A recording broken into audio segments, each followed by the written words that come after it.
आज का जो टॉपिक है, how to deal with non devotees, ये बहुत अच्छा टॉपिक है, बहुत यूनिक टॉपिक है और जो हमारे regular day to day life में काम आता है। सबसे इम्पोर्टेंट तो ये है। इस टॉपिक में सबसे खास बात क्या है, आपको इस टॉपिक के लिए ना सारे आंसर्स आपको भगवत गीता से ही मिलेंगे। ऐसा नहीं है कि इसमें भगवत गीता में आंसर नहीं है, कोई अलग ग्रंथ में जाना पड़ता है। आपको 100% आंसर्स भगवत गीता से मिल सकते हैं। तो इसमें ही बताया जाता है कि अभक्तों से कैसा व्यवहार रखें, मिले ना मिले, है ना, उनको बात करें ना करें, उनका संग छोड़ दें या ना छोड़ें, और कितना उनका संग करना चाहिए, ये सब चीजें आज हम जानेंगे। ठीक है, तो पहला हम है, भगवत गीता हम सबके पास होनी चाहिए।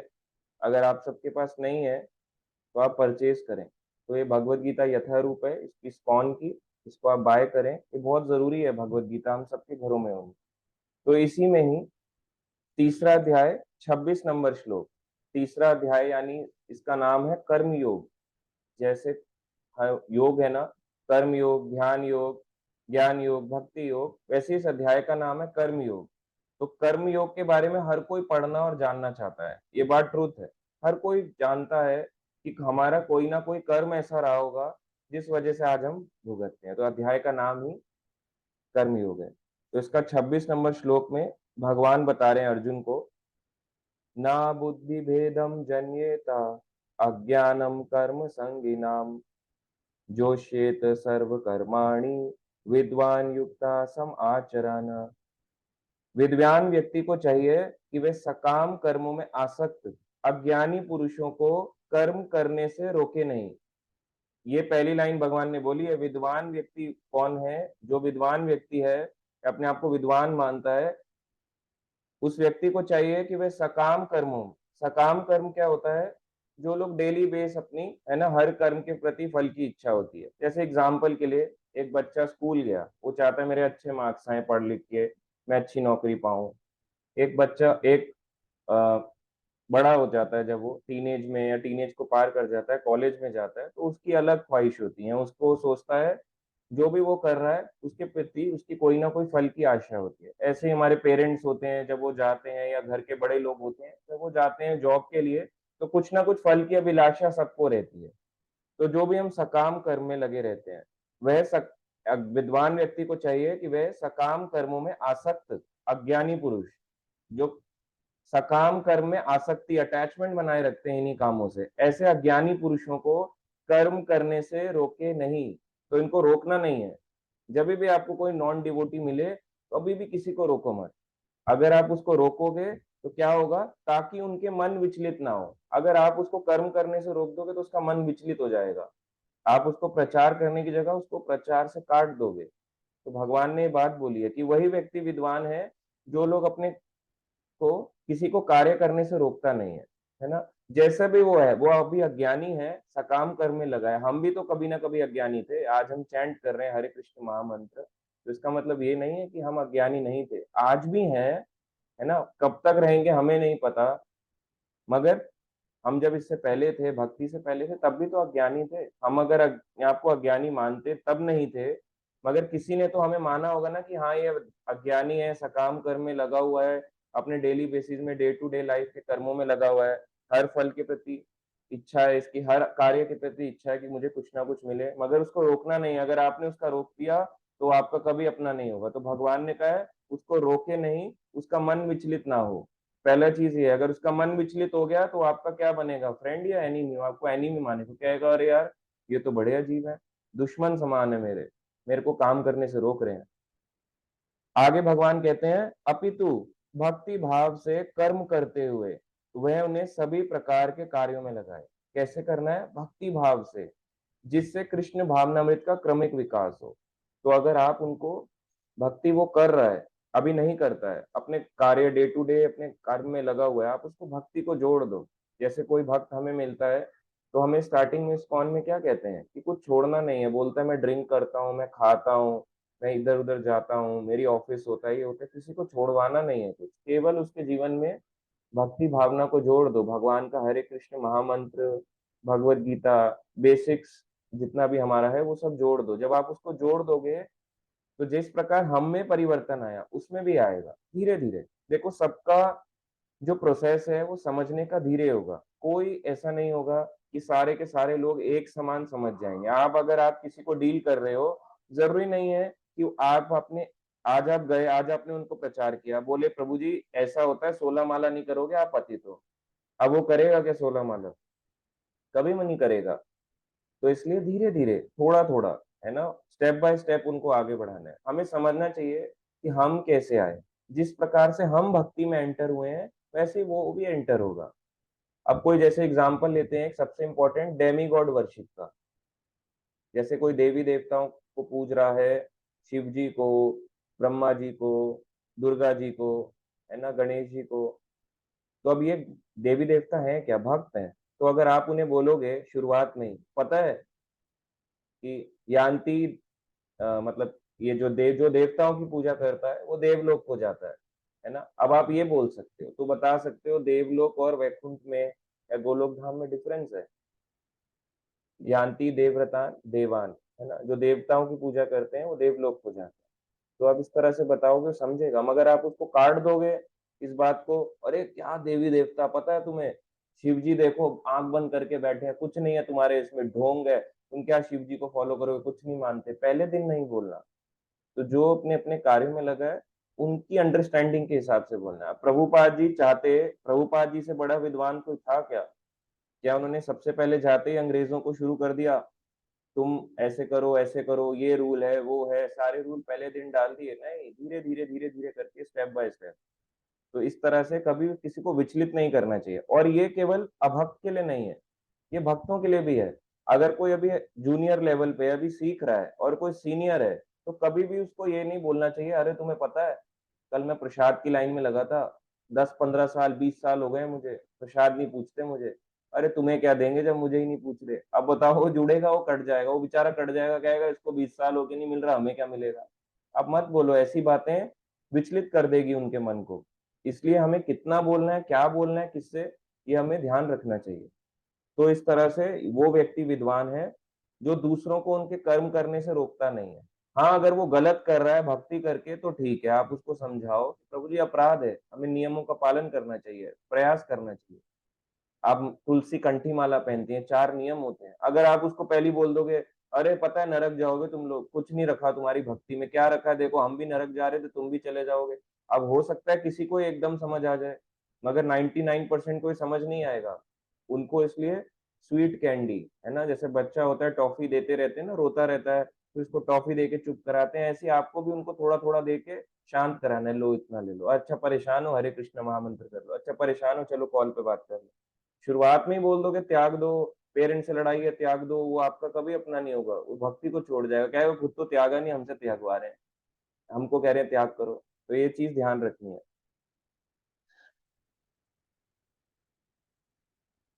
ठीक है, तो इसमें प्रभुपाद जी तात्पर्य में लिख रहे हैं, यद्यपि अज्ञानी पुरुष को उसके कार्यों में छोड़ छेड़ना ठीक नहीं होता, परंतु यदि वह रंच भर भी कृष्ण भावना भावित है, तो वह वैदिक विधियों की परवाह ना करते हुए सीधे भगवान की सेवा में लग सकता है। ऐसे भाग्यशाली व्यक्ति को वैदिक अनुष्ठान करने की आवश्यकता नहीं रहती, क्योंकि प्रत्यक्ष कृष्ण भावनामृत के द्वारा उसे वे सारे फल प्राप्त हो जाते हैं जो उसे अपने कर्तव्यों के पालन करने से प्राप्त होते हैं। सारे फल जो वो रेगुलर अपने डे टू डे लाइफ में कर रहा है ना, केवल भक्ति को जोड़ दो। अगर उसमें जरा भी रंच मात्र भी भक्ति का होगा ना, श्रद्धा होगी, वो जुड़ जाएगा। और अगर जुड़ गया तो धीरे धीरे अपने आप आगे बढ़ेगा, अपने आप अपने कार्यों को भक्ति में जोड़ देगा। ठीक है, और भी हम देखते हैं एग्जाम्पल के लिए। एक बार क्या होता, मैं अपनी फैमिली का एग्जाम्पल देता हूँ। जब मैं फर्स्ट टाइम भक्ति में आया, तो मैं भक्ति में आते ही पहले दिन ही, क्योंकि मैंने कभी श्लोक नहीं पढ़ा था, पहले दिन ही सीख के आया डीवाईपीएस, तो घर में आते ही डीवाईपीएस का सेशन चालू, पहले दिन ही फर्स्ट सेशन लिया मैंने, कहा ऐसा ऐसा हुआ था। फिर दूसरे दिन यही, तीसरे दिन भी यही, छठे दिन तक जब 6 सेशन हुए डीवाईपीएच का, डिस्कवरी और परमानेंट हैप्पीनेस एक कोर्स है जो होता रहता है इस्कॉन में भी, मैं भी करवा रहा हूँ अभी रिसेंटली, अक्टूबर में होगा। तो ये सब चीजें जब मैंने सुनी पहले दिन ही, सीधा जाते ही मैं शुरू हो गया। और इतना वो गुस्सा हो गए, कह रहे ये सब क्या है, ये तुम कहाँ से सीख के लाए हो ऊट पटांग की चीजें हैं, हमारे इतने सारे देवी देवता हैं, कुल देवता, ये देवता, तुम कह रहे हो ये सब, ये क्या है ये सब? तो एकदम से उनमें गुस्सा आ गया, अहंकार आ गया, और अहंकार, फिर हमारी फाइट्स हुई। उससे क्या होता है, मैंने विचलित कर दिया। अभी उनकी श्रद्धा भी नहीं थी, मेरी खुद भी नहीं थी, मुझे खुद नहीं पता था, मगर आते ही पहले ही उपदेश। तो इसलिए देखना पड़ेगा, जैसे आप कुछ सीख के जा रहे हो तो सबको उतने लेवल पे मत बताओ। आपको नहीं पता अभी किसकी कॉन्शियसनेस कितने लेवल पे है, ये जानने के लिए समय लगेगा। इसलिए किसको कितना बोलना है ये ध्यान रखना चाहिए। और ऐसा होता है भक्ति में, जब कोई भी नया आता है ना, वो जाते ही प्रचार शुरू कर देता है, उसको लगता है first day is preaching, preach करो आज से ही। ये अच्छी बात है, मगर आंसर भी तो पता होने चाहिए धीरे धीरे कि कैसे उनको समझाना है। आगे देखते हैं हम, देखो इसी में ही भगवत गीता के एक और श्लोक है, 8वां अध्याय 7 नंबर श्लोक। तो आप सबके पास अगर नहीं है भगवत गीता, तो आप अपने वेदाबेस.com या भागवतम.com भागवतम.in खोल सकते हैं, उसमें भी आपको ये मिल जाएगा। बाकी मैं यहाँ से भी पढ़ देता हूँ। ठीक है, तो यहाँ पे 7th नंबर श्लोक में, 8वां अध्याय 7वां नंबर श्लोक, यहाँ पे भगवान कहते हैं, अतएव हे अर्जुन, तुम्हें सदैव कृष्ण रूप में मेरा चिंतन करना चाहिए और साथ ही युद्ध करने के कर्तव्य को भी पूरा करना चाहिए। अपने कर्मों को मुझे समर्पित करके, क्या करना है, अपने कर्मों को मुझे समर्पित करके, भगवान ने बोला है, तो जो भी हम कर्म करते हैं उसको भगवान को समर्पित कर दो, तथा अपने मन एवं बुद्धि को मुझ में स्थिर करके, अपना मन और बुद्धि मुझ में लगा के तुम निश्चित रूप से मुझे प्राप्त कर सकोगे। ये भगवान की वाणी है। अपना क्या क्या लगाना है, कर्म, अपना मन, अपनी बुद्धि, जो भी हमारे पास है भगवान पे लगा दो। अब बोलते हैं कर्म कैसे लगाएंगे, जैसे आप अर्न करके लाए, एग्जाम्पल के लिए हम लेते हैं 10,000 रुपए। 10,000 रुपए में से 10%, है ना, 10% जो है भगवान की सेवा में लगाना चाहिए। अब हमें देखना चाहिए हमारा इनकम, पहले सबसे पहले अगर हमारी इनकम बहुत कम है, जैसा आजकल होता भी है ना, कलयुग है, इनकम कम है, तो हम लोगों को पहला देखना चाहिए कि हमारी फैमिली नीड्स पूरी हो रही है या नहीं। अब ये आंसर डिपेंड करता है, शुद्ध भक्त के लिए कुछ और है, नए लोगों के लिए, भक्तों के लिए कुछ और है। तो अब ये शुद्ध भक्त की कैटेगरी का आंसर ना देखें कि शुद्ध भक्ति में तो कहते हैं 1 रुपया भी हो भगवान को लगा दो। आप देखो अब किसको प्रचार कर रहे हैं यहाँ पे, अगर सारे शुद्ध होते, मैं खुद ही नहीं हूं तो दूसरे सब, हम सभी अभी सीख रहे हैं ना, लर्निंग स्टेज में है। तो ये शुद्ध भक्ति के लिए नहीं बात कर रहे हैं, ये मैक्सिमम पीपल के लिए बात कर रहे हैं, मैक्सिमम डिवोटीज के लिए।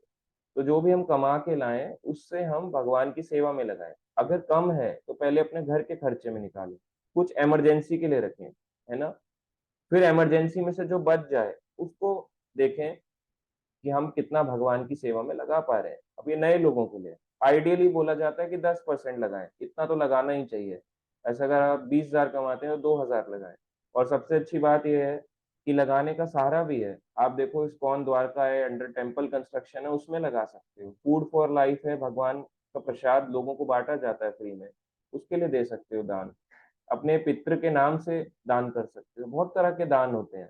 तो इस तरह से हमें करना चाहिए। अगर हर महीने, साल में जितना भी हो, हम अपनी टोटल इनकम से कुछ ना कुछ दान करना चाहिए। इस प्रकार से भगवान ही कह रहे हैं, अपने कर्मों को मुझे समर्पित करके, मन एवं बुद्धि को मुझ में स्थिर करके, है ना, तुम निश्चित रूप से मुझे प्राप्त कर सकोगे। भगवान ने बोला है, गारंटी दी है, तो करना पड़ेगा। ऐसा नहीं करेंगे, बोलेंगे बोलने की बात है, क्यों करें, करना पड़ेगा कि भगवान ने बोला है भगवत गीता में। और आप कहीं पे भी भगवत गीता पढ़ेंगे, इस लाइन का यही मीनिंग निकलेगा।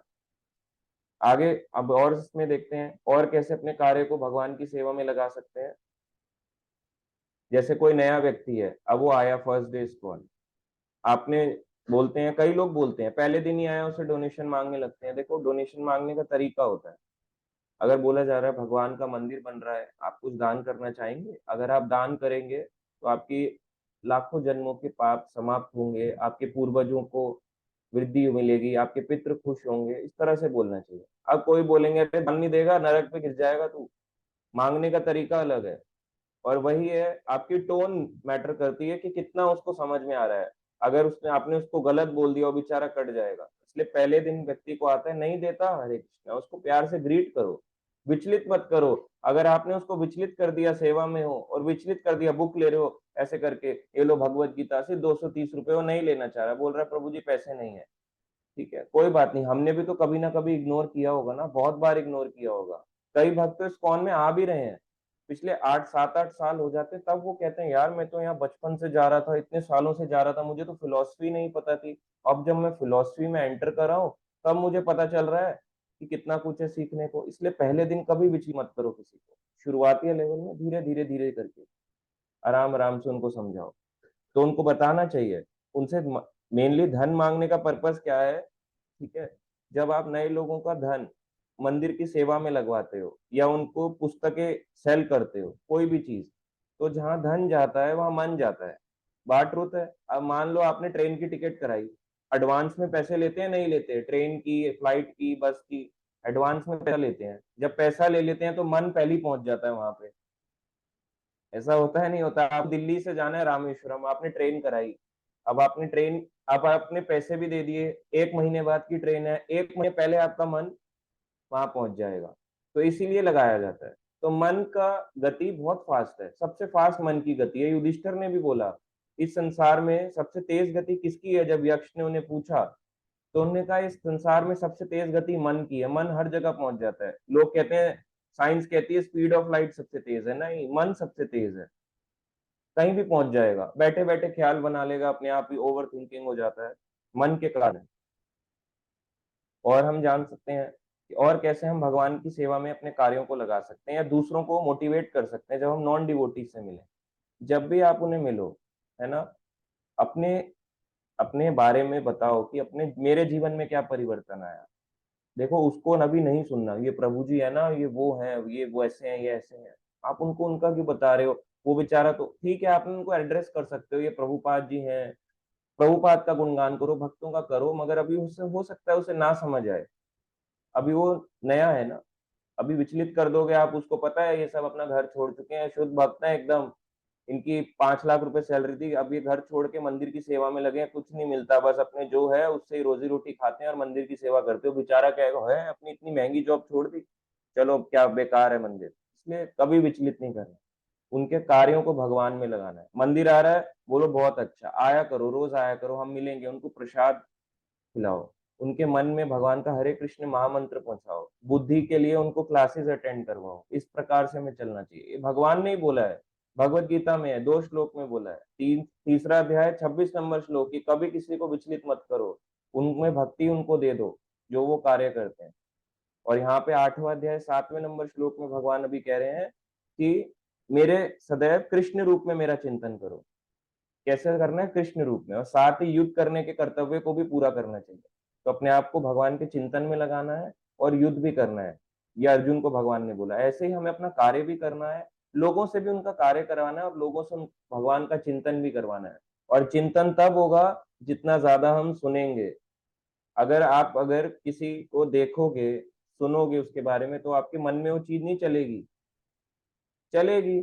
आपने कोई पिक्चर देखी, पिक्चर में डायलॉग सुने, अब आपके मन में वो पिक्चर ही चलती रहेगी। बाहर जाके आपको पता है और फेक है, फेक लाइफ है, मगर बाहर जाओगे तो पिक्चराइजेशन चलता रहेगा। ऐसे ही होता है हमारा मन। इसलिए हम इन चीजें दिए जाते हैं, कार्य में उनके डालते जाओ, कुछ ना कुछ थोड़ा थोड़ा भक्ति के कार्य में नए लोगों को लगाते जाओ। जैसे अभी जन्माष्टमी आए, नए भक्तों ने सेवा करी बहुत स्ट्रांगली, इतने सारे भक्त आए, किसी ने मना नहीं किया, सबने बोला बहुत आनंद आया। अगर सबको ये बोल देते, है ना, 1000 बुक सेल करो, तो क्या वो कर पाते? अभी हम ही नहीं कर पा रहे, कोई कैसा कर पाएगा? इसलिए सबको उनके हिसाब से उपदेश दिया जाता है। ठीक है, इसमें हम और जानेंगे। अब आता है, जैसे आप कभी भक्त से मिलते हो, अब ये बहुत इंपॉर्टेंट टॉपिक है कि जब आप किसी भक्त से मिलते हो, स्पेशली अभक्त से, है ना, भक्त तो ऐसा नहीं करते हैं, स्पेशली अभक्त ज्यादा करते हैं। भक्तों की कैटेगरी सेकंड नंबर पे आती है, वो भी ऐसा करते हैं कि कई लोग होते हैं जो इंसल्ट करते हैं, blaspheming of Krishna and his devotees, है ना, बुराई करते हैं, जब मिलेंगे बुराई करेंगे, है ना, आपको बोलेंगे अरे क्या तिलक लगा रखा है, ये सब लगा रखा है, क्या ढोंगबाजी कर रखी है तुमने, है ना, जहां जाओ हरे कृष्णा, मेट्रो में घूमते रहते हो, क्या है ये सब ढोंगबाजी, क्या भगवान भगवान, हमारे शिव जी कम हो गए क्या, गणेश जी कम हो गए क्या? अभी गणेश चतुर्थी आएगी, देखना लोग कितने बड़े गणपति बप्पा मोरया, और उनको समुद्र में बहा देते हैं। तो इस तरह से लोग बोलते हैं। तो यहाँ पे उनको कैसे डील करें? 3 वेज हैं, है ना। नेक्टर ऑफ डिवोशन एक शास्त्र है, भक्ति रसामृत सिंधु, बहुत इंपॉर्टेंट शास्त्र है। भक्तों के लिए ही है, तभी लिखा भक्ति रसामृत सिंधु। तो इस शास्त्र में बताया गया 3 वेज बताए गए कैसे डील करना चाहिए। इसके बताया गया है नेक्टर ऑफ डिवोशन चैप्टर 9 में। पहला है डिफीटिंग द आर्ग्यूमेंट। आर्ग्यूमेंट को डिफीट करो। आप इस्कॉन में जुड़े हो, आप जो सीख रहे हो, लोगों को डिफीट करना सीखो। कैसे करना है डिफीट? गाली देके? अपने पुराने उस पे तौर तरीके पे आ जाओ, बताऊं तुझे, तेरा कॉलर पकड़ के मार पिटाई चल रही है, ऐसे होता है कई बार ऐसा, है ना। भक्त कई बार जा रहे होते हैं। एक बार मैंने देखा, मैंने भी देखा, एक भक्त बाइक पे जा रहा, ठीक है, आगे वाला भक्त था, आगे वाला कोई नॉन डिवोटी था। ये ऐसा नहीं कि मैंने सुना है, सुना भी है सच, मैंने भी देखा ऐसा होता है। और वो आगे वाले जो थे वो नॉन डिवोटी थे, है ना, उनको तो नहीं पता। अब वो लड़के तेज तेज गाड़ी चला रहे हैं, टेढ़ा मेढ़ा चला रहे हैं, भगाने के शौक होता है। भक्त को होता है पीछे से हल्का सा, हल्की सी लग जाए, है ना। और अगर कोई बड़ी उम्र के हैं तो वो बोलते हैं, अरे तुम्हें देख के चलाना नहीं आता है क्या, पागल वागल हो गए हो क्या, दिमाग खराब है क्या, बड़े आए तुम, हमारे माँ बाप ने दिला क्या दिया, बिगाड़ दिया तुम्हारे को। हाँ, हमें देखो दिन रात लगे में, क्या कर लिया तुमने, अब बताओ आपने उसको क्या किया, क्या किया। वो कभी जुड़ेगा, आपका कभी अपना नहीं होगा। उसके लिए एक इमेज बन गई कि धोती कुर्ते वाले बुरे ही होते हैं। वो गलत चला रहा है, उसको डांटो, समझाओ कि भाई ऐसे नहीं चलाते हैं। मगर सीधा उनके माता पिता पे पहुंच जाना, तुम्हारे माता पिता ने तुम्हें बिगाड़ रखा है, ये बात भक्तों के बीच में चर्चा करो ना। अपने लाइक माइंडेड लोगों से चर्चा करो, या आप उनके साथ क्यों बोल रहे हो। वो वैसे ही तुम्हारे से गुस्सा है कि तुमने उसको पीछे से मार दिया, तुम उस पर गुस्सा कर रहे हो। तो हमें देखना चाहिए, पहले तो देखो अपनी सावधानी अपने हाथ, जितना हम हो सके खुद सावधान होके रहें। तो पहला है डिफीटिंग द आर्गुमेंट। अब आपको अगर कोई भगवान के बारे में उल्टा सीधा बोल रहा है, डिफीट करो उनके, है ना, चुप नहीं खड़ा होना। जैसे हनुमान जी का यहाँ पे एग्जाम्पल लेते हैं। हनुमान जी को, हनुमान जी जब लंका आए, आप सबने सुंदर कांड सुना होगा। उस सुंदर कांड में आते हैं, कई राक्षसों को मारते हैं, अशोक वाटिका में जाते हैं, फिर रावण के महल में जाते हैं। तो रावण बहुत बुराई कर रहा था, तुम बेकार प्राणी हो, है ना, तुम्हारे में दिमाग नहीं है, पशु लोग कभी भगवान की भक्ति नहीं कर सकते, पशु लोग किसी काम के नहीं हो सकते, इसी तरह से।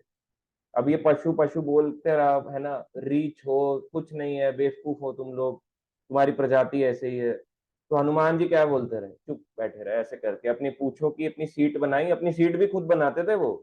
ऐसे नहीं कि किसी की सीट की तैयारी करते हैं, बुराई हो रही है मगर अपनी सीट खुद बना के बैठे हैं, रावण से ऊंचा सिंहासन बना के बैठे हैं।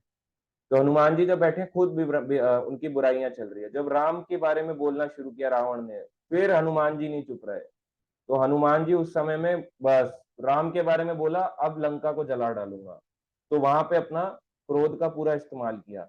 तो कोई बोलता है क्या गुस्से को भगवान की सेवा में लगा सकते हैं? लगा सकते हैं। अब आप नॉन डिवोटी से मिल रहे हो, है ना, और वो आपके भगवान को, आपकी भक्ति को, आपके तिलक को, आपके चैंटिंग बैग को, आपके मंदिर को, प्रभुपाद को, आपकी पुस्तकों को खराब बोल रहा है, कह रहा है नकली पुस्तकें हैं, उसको समझाओ, मुक्का नहीं मारना, उसको समझाओ। ये नहीं आंख फोड़ दी उसकी कि चल तुझे बताता हूँ, इसलिए थोड़ा ना जिम जा रहा था, आज सही समय आया। तो ऐसा नहीं करना है। तो उनको समझाओ, बोले आप जो है ना, इस भगवत गीता से अपने भगवत गीता लाओ, प्रूफ करके दिखाओ कि कितने लोगों का जीवन परिवर्तन हुआ। देखो यहाँ पे परिवर्तन है, इतने सारे लोग हैं जो आज अच्छी दिशा में चल रहे हैं, सतोगुण एनवायरमेंट में जी रहे हैं, सतोगुणी होके रहते हैं। आप दिखाओ कितना परिवर्तन है। इस तरह से उन्हें समझाओ, उनके आर्ग्यूमेंट को डिफीट करना है शास्त्रिक वे से।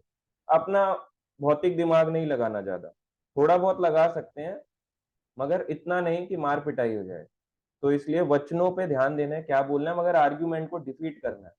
अगर हो सके तो इतना बोलो उसको, इतना बोलो कि वो शांत हो जाए। ये पहला वे है कि डिफीट करो उसको। अपना क्रोध का इस्तेमाल कर सकते हो। अगर कोई आपको मारे चलेगा, 5 थप्पड़ सह लो, चलेगा।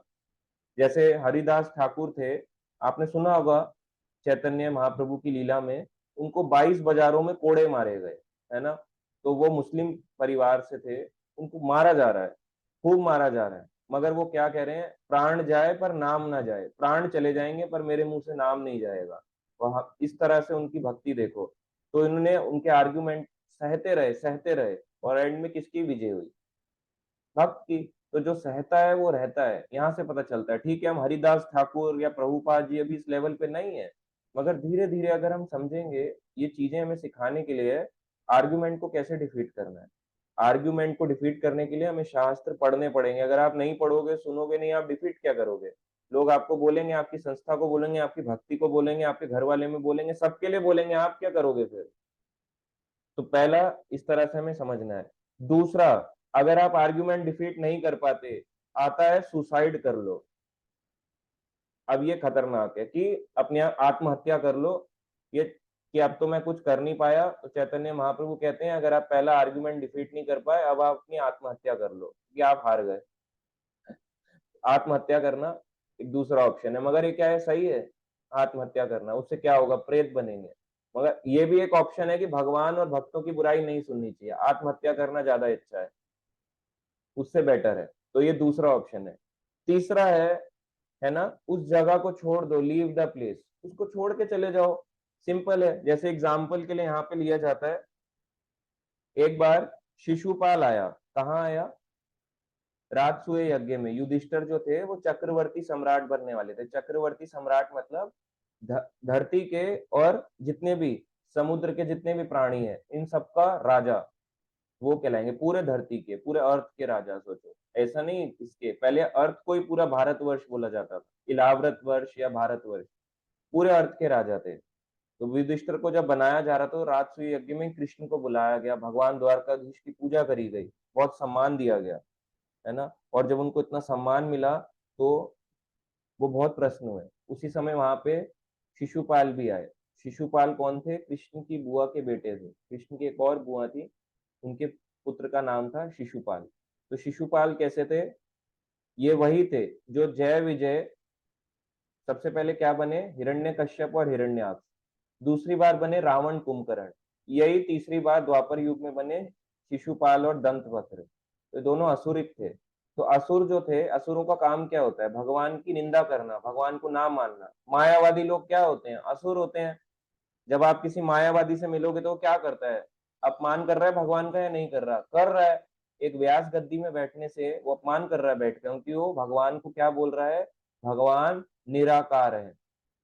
आप जिस भगवान को दिन रात पूज रहे हो, दिन रात देख रहे हो, दर्शन करने जा रहे हो, जन्माष्टमी की लाइनों में 4-4 घंटे, 5-5 घंटे लगे हो, रथ यात्रा में जिनका रथ खींच रहे हो, मायापुर जाने के लिए इतने उतावले रहते हैं, हम लोग उत्सुक रहते हैं, कार्तिक के महीने के लिए दीपदान के लिए इतना वो रहते हैं, कब दीपदान करेंगे, और बहुत कुछ। उन भगवान को वो कह रहा है कि भगवान निराकार है। तो वो लोग क्या हुए? असुरिक। शिशुपाल जो था, ये भी असुर था, भगवान कृष्ण की बहुत निंदा करता था, बोलता रहता था। तो भगवान कृष्ण ने इनकी माता को वचन दिया था कि मेरा पुत्र, वो कहती थी कि मेरा पुत्र बहुत बड़ा असुरिक है, मगर तुम इसे क्षमा करना। तो भगवान 100 अपराध माफ करने के लिए राजी हो जाते कि मैं इसके 100 अपराध को माफ करूंगा। तो इस प्रकार से जब वहां राजसूय यज्ञ चल रहा था, तो शिशुपाल बोलते गए। तो वहां पे जब कृष्ण का अपमान होने लगा, तो वहां के जो भक्त थे, है ना, जो वहां बैठे थे भगवान के भक्त, वो उनने अपने कान बंद कर लिए और जगह से चले गए। क्योंकि उनको ये वाला समझ आ गया, लीव द प्लेस, निकल जाओ यहाँ से, जहाँ भगवान की बुराई हो रही है। भगवान कुछ नहीं कर रहे।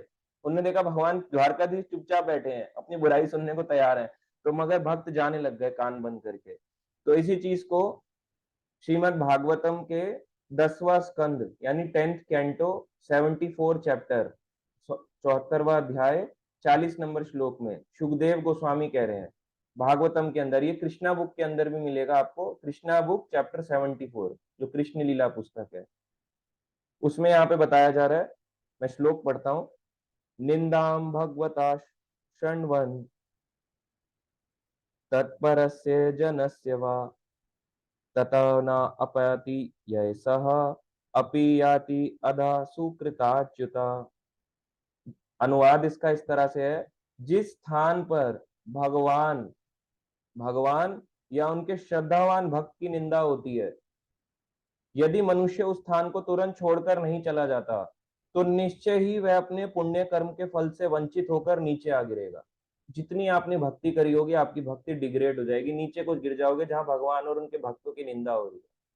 तो यहाँ इंसल्ट की बात करी है। अब अगर कोई सेवा नहीं कर रहा है ना, कोई भक्त, दो भक्त आपस में बात कर रहे हैं, प्रभु जी पता है इनको हमने सेवा के लिए लिया है, सेवा के लिए आते नहीं है, तो क्या है? निंदा हो गई। आपको क्या लगता है, ये निंदा है, ये इंसल्ट है, या ये ठीक है? नहीं है ना? आपको लगता है कोई बताएगा हैंड रेस करके कि क्या है? अगर हम किसी को डांट लगा रहे हैं कि वो सेवा नहीं कर रहा, या वो मान लो प्रसाद की भीड़ में आगे आगे कूद फांद करके प्रसाद छीना छपटी कर रहा है, उनको डांट लगा रहे हैं, तो क्या ये निंदा हुई या क्या हुआ? सुमन चटर्जी माता जी। नहीं प्रभु जी, ये निंदा नहीं है। हाँ बिल्कुल करेक्ट, ये निंदा नहीं है। अगर उनको डांट नहीं लगाओगे तो फिर कैसे चलेगा? अनु माता जी भी ठीक कह रही है, निंदा नहीं है। अगर आप देखो ये निंदा हो जाएगी तो फिर कैसे काम चलेगा? मान लो किसी ने प्रसाद की, स्पेशली प्रसाद की हम अभी टॉपिक ले, प्रसाद की लाइन में भीड़ है, दो भक्त आए पीछे से, लाइन तोड़ के घुस गए, है ना, मैं लूंगा, अरे हम बहुत पुराने हैं, हमें नहीं जानते तुम, अरे हम बहुत टाइम से आ रहे हैं, रोज का हमारा है, और वो आ गया, तो उनको करेक्ट करना है। ये निंदा नहीं है। निंदा का मतलब है इंसल्ट करना, उनकी बुराई करना, उनके दोषों को देखना कि बहुत दोषपूर्ण है, मगर ये निंदा नहीं है। इसमें आपका नुकसान नहीं हो रहा है, इसमें समस्त भक्त कम्युनिटी का मजाक उड़ रहा है। जैसे मान लो दो भक्त आपस में लड़ रहे हैं, तो आप क्या बोलोगे? अरे ऐसे लड़ना नहीं चाहिए, पता है कितना नाम खराब होता है इस्कॉन का, तो ये क्या निंदा हो गई? ये निंदा नहीं है। आप उनको समझाओ ना, आपका कर्तव्य बनता है कि आप उनको समझाओ कि लड़ो मत, है ना। डिस्टरबेंस क्रिएट होता है, जो नए भक्त हैं उनका उत्साह डाउन हो जाएगा, और जो पुराने हैं या आगे जुड़ने वाले हैं, है ना, उन पे भी गलत प्रभाव पड़ेगा। तो इसलिए हमें ध्यान रखना है, इस तरह से उनको समझाओ। तो यहाँ पे हमें समझना है ये निंदा नहीं है। निंदा होता है किसी के दोस्त, ये प्रभु जी है ना, बिल्कुल बेकार है, किसी काम के नहीं है, ये गलत वर्ड है। आप उनको इस तरह से, किसी से अगर बात कर रहे हो तो इस तरह से बोले, प्रभु जी हैं सेवा में नहीं आते हैं, क्या करें इनका बताओ, हम कितना गाइड कर लें, आते ही नहीं है, ना क्लास लेते हैं ना सेवा करते हैं, अपने मन मौजी जीते हैं, तो ये गलत नहीं है। मगर अगर आप बोल रहे हो, किसी की बुराई कर रहे हो, तो वो निंदा हो जाती है। माता जी है, ठीक है, अगर कोई माता जी के लिए बात कर रही है, वो कह रही है माता जी ना सेवा नहीं करती, मेरी को तो नहीं सुनती, मैं तो उन्हें गाइड नहीं करूंगी, तो ये निंदा नहीं। मगर ये निंदा क्या होती है? वो माता जी है ना, बहुत बनती है अपने आप को, देखा है, बड़ी बड़ी डाइन चुड़ैल ऐसे करके बड़े बड़े आ जाती है ना, इतना सर धज के, देखा। और अपने मन के अंदर वो बात करना, इसकी साड़ी, मेरी साड़ी बहुत अच्छी, मेरी ज्यादा अच्छी लग रही थी, इसकी ज्यादा, तूने देखा कितने। ये निंदा है। किसी को बुराई मत करो, हो सकता है अभी नया हो, तो समझ ना आता, उसको करेक्ट कर दो, निंदा नहीं करनी है। तो यहाँ पे बोला गया है, यदि भगवान या उनके श्रद्धावान भक्तों की जहाँ निंदा होती हो और मनुष्य उस स्थान को तुरंत छोड़ के नहीं जाता, तो निश्चय ही वह अपने पुण्य कर्म के फल से वंचित होकर नीचे आ गिरेगा। उसने जो पुण्य अर्पित किए होंगे उस वो समाप्त होने लगेंगे उसके। इसलिए भक्ति का इंटरेस्ट कब खत्म होता है? जब हम दूसरों की निंदा सुनते हैं। तो करेक्ट करना, गाइडेंस लेना, क्या ठीक है क्या नहीं, ये निंदा नहीं होती है, नहीं तो आपको पता ही नहीं चलेगा। निंदा है इंसल्टेशन, इंसल्ट नहीं सुनना है भगवान की। भगवान की बुराई चल रही है, आप ऑफिस गए हो, आपके ऑफिस में बोला जा रहा है, अरे पागल है, चोर है, सुन सारे तुम चोर हो। अब ये क्या हुई? ये निंदा हुई, तो क्या करना चाहिए? लीव कर सकते हो ऑफिस, तो डिफीट द आर्ग्यूमेंट। तो यहाँ पे डिफीट करना है, सुसाइड नहीं करना कि ऑफिस में पंखे से लटक के अपनी जान दे दी, ये गलत है। तो हमें वहां पे या तो डिफीट करो, या उस आर्ग्यूमेंट से दूर हो जाओ, उस व्यक्ति से बात करनी छोड़ दो, है ना। तो अगर आप उसको ज्यादा समझाओगे वो नहीं समझेगा। तो ये इस तरह से हमें यहाँ पे समझना चाहिए। और अपना बुरा आदत, बुरा संग त्यागना चाहिए। अगर हम खुद नहीं त्यागेंगे अपना बुरा आदत या बुरा संग, तो हम खुद भी निंदा करेंगे। तो हमें त्यागना है बुरे संग को। और हम एग्जाम्पल लेते हैं इसमें, हम एक और एग्जाम्पल लेते हैं। जैसे आपने देखा होगा, कोई भी भक्त होता है ना, एक दूसरे की जब बुराई करते हैं, एक दूसरे की जब बुराई कर रहे होते हैं, या किसी की बुराई करते हैं, किसी महाराज की, गुरु की, तो वो भक्त कुछ समय के बाद आपको दिखेगा नहीं मंदिर में। ऐसा होता है, ये बात ट्रूथ है या नहीं है? हर कोई जानता है ये ट्रूथ है। जो किसी की बुराई कर रहा होता है ना, या किसी को चीट कर रहा होता है किसी भी वे से, चाहे वो रिलेटेड टू फाइनेंशियली हो, स्पिरिचुअली हो, कुछ भी हो, जो जिसको चीट कर रहा होता है, कुछ समय के बाद वो आपको मंदिर नहीं दिखेगा, क्योंकि ये बात सच है। वो आके अपने अपनी पोजीशन से नीचे गिर जाएगा। तो इसलिए हमें देखना है, निंदा, चुगली, ये सब चीजें हम ना करें, और इनमें पढ़े भी ना। अगर जितना ज्यादा आप पढ़ोगे इन चीजों में, आप भी क्या हो जाएगा, पतन होगा। तो इसलिए हमारे को, हम रास्ता तो सही जा रहे हैं मगर अगर हम ये सब करेंगे तो नीचे को हो जाएंगे। तो इसलिए डील करते हुए ध्यान रखें। अब इसमें आता है डेमी गॉड वर्शिप वाले। स्पेशली जब आपको डेमी गॉड वर्शिपर्स मिलते हैं, मायावादी मिलते हैं, तो क्या करें? वो तो भगवान की निंदा ही करते हैं कृष्ण, है ना। कृष्ण करे तो रास लीला, मैं करूं तो कैरेक्टर ढीला, ऐसा लोग बोलते हैं। तो अब ये क्या हुई है? भगवान की निंदा हुई। तो उन्हें समझाओ कि रास लीला जो है ये साधारण लोगों के लिए नहीं है, सबसे उत्तम भक्तों के लिए रास लीला है। और भगवान ने रास लीला इसलिए करी क्योंकि जो लोग संसार में, है ना, इधर उधर काम आसक्ति होती है, जिनके अंदर बहुत ज्यादा काम आसक्ति होती है, तो भगवान अपनी रास लीलाएं करते ही इसलिए हैं ताकि वो कुछ और ना देखें। क्या सुनेंगे अब? राधा कृष्ण गोपियां ही तो सुनेंगे। कितना उनकी काम आसक्ति कहाँ तक चली जाएगी, कितना गंदा सोच लेंगे वो। इसलिए उनको रासलीला और ऐसा टॉपिक सुनाया जाता है। मगर अब क्या होता है कि रासलीला को लोग कई बार बहुत डिग्रेडेड सोचते हैं कि डिग्रेडेड चीज है ना। भगवान कृष्ण है, इतनी सारी गोपियों के साथ डांस कर रहे हैं, गले मिल रहे हैं, ये तो बड़े, है ना, लंपट भगवान है, ऐसा कई लोग कहते हैं। मगर देखना चाहिए, ये उन लोगों की काम आसक्ति को कम करने के लिए, उसका उनकी ध्यान बाकी जगह से हटके कृष्ण पे आ गया ना। अब वो अगर काम आसक्ति है भी तो कृष्ण को ही तो देख रहा है, बाकी जगह से तो खत्म हो गया उसका काम आसक्ति। जैसे एक बारी कुब्जा थी, आपने सुना होगा।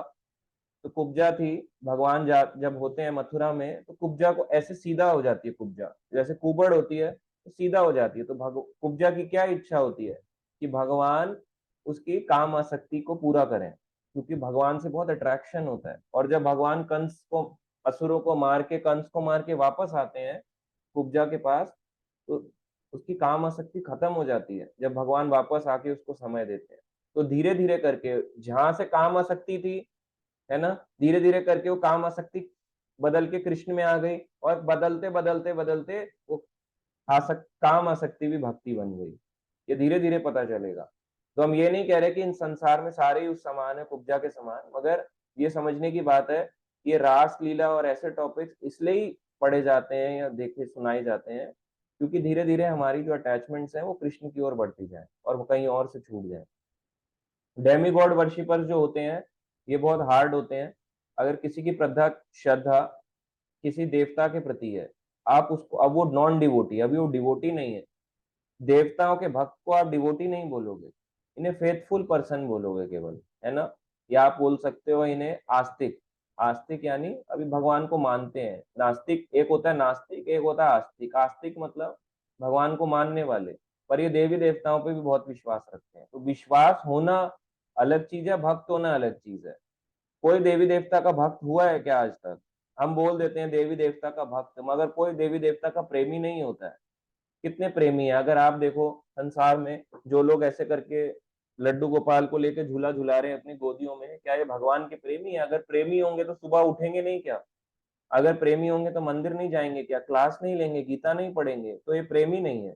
मगर उनको कैसे दूर करना है, चाहे वो सहजियां हो। अब मान लो कोई शिव जी का फॉलोवर है, वो कावड़ यात्रा पे जाता है, अब आप उसकी कावड़ यात्रा को भंग कर दोगे, है ना, बोलोगे ढोंगी है तू, तो क्या सोचेगा वो बेचारा डर जाएगा कि मुझे क्या बोल दिया इन्होंने। तो इसलिए उनके कभी भी फेथ को खत्म मत करो। ऐसा होता है, आप जब ऑफिस में जाएंगे किसी के फेथ को चोट मत पहुंचाओ। वो आपको बोलेगा, उसको बोलने दो, मगर कैसे डील करना है अब आप देखो। सुसाइड करके, आर्ग्यूमेंट को डिफीट करके, या प्लेस को छोड़ के, या उससे बातचीत छोड़ के, ये हमें देखना पड़ेगा। आर्ग्यूमेंट डिफीट करना सीखना है। और इसमें बताया गया, एक और आता है चैतन्य चरितमृत का श्लोक आता है मध्य लीला का 22वां अध्याय, यानी 22 नंबर चैप्टर, 87 नंबर श्लोक, 87 नंबर वर्ष। क्या आता है?